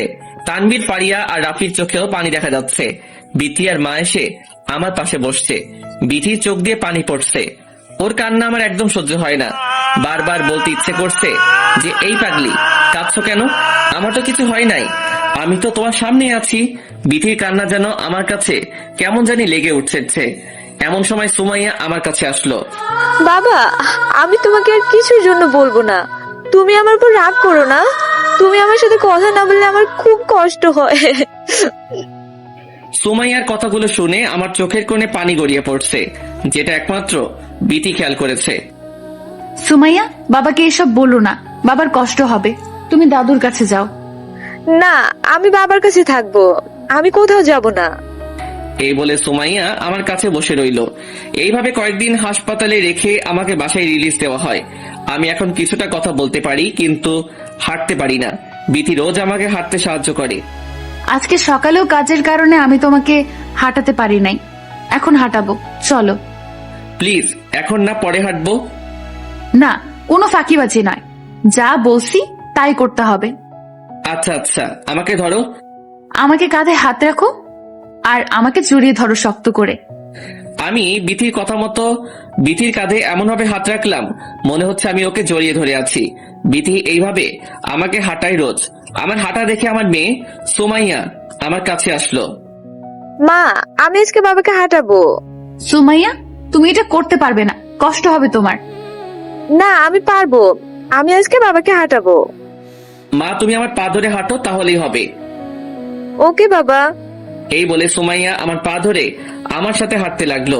বিথি আর সুমাইয়া আমার এইভাবে খেয়াল রাখে। ওদের যত্নের কারণে কি আর অসুস্থ থাকা যায় নাকি? ধীরে ধীরে সম্পূর্ণ সুস্থ হয়ে উঠি আমি। আজ আমি আল্লাহর রহমতে সম্পূর্ণ সুস্থ। রাতে একটু হেলান দিয়ে চোখ বুজে বসে আছি। এমন সময় অনুভব করলাম কেউ জানি আমাকে গুঁতা দিচ্ছে। তাকিয়ে দেখি ফারিয়া, রাফি, তানভীর দাঁড়িয়ে আছে। আরে দোস্ত, তোরা? তুই আজকে সম্পূর্ণ সুস্থ, তাই তোকে দেখতে এসেছি আমরা। এতদিন আসিস নাই কেন? আরে বেটা, আমাদের তো কিছু না কিছু কাজ থাকে, আজকে ফ্রি ছিলাম তাই এসে গেছি। বিথি কই?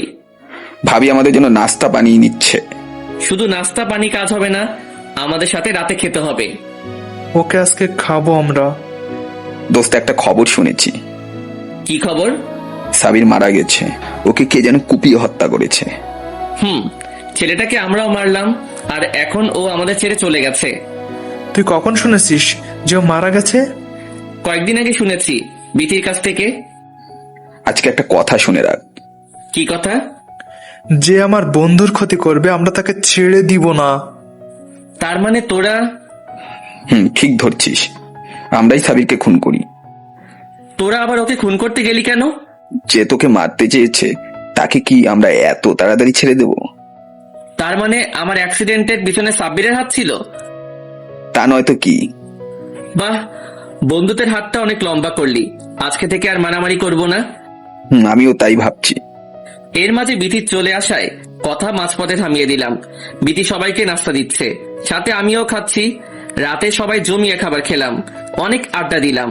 রাফিয়া, তানভীর এবং ফারিয়া চলে গেল। সুমাইয়া তার দাদির কাছে আছে। আমি আর বিথি ঘুমানোর প্রস্তুতি নিচ্ছি। বিথি কাজ করছে আর আমি ওকে পিছন থেকে জড়িয়ে ধরলাম। এই কি করছো? দরজা বন্ধ আছে, কেউ দেখবে না, আর পালাতেও পারবে না। তাই নাকি? তা হঠাৎ এইভাবে জড়িয়ে ধরার কারণ? আদর পেতে চাই। না দিলে কি করবা? জোর করে নিব। জীবনেও পারবে না। বিথির কথা শুনে ওকে শক্ত করে জড়িয়ে ধরে 4 ঠোঁট এক করে দিলাম।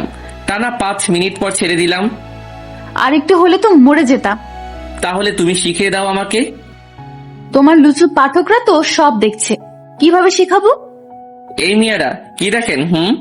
যান এখান থেকে, আর আমাকে কিছু শিখতে দিন। ওরা মনে হয় যাবে না, তোমার পাঠকেরা তোমার মতো লুচু। লাইট অফ করে দিলে আর দেখবে না। লাইট অফ করে দুজনে পাড়ি জমালাম অজানা ভালোবাসার গহীনে।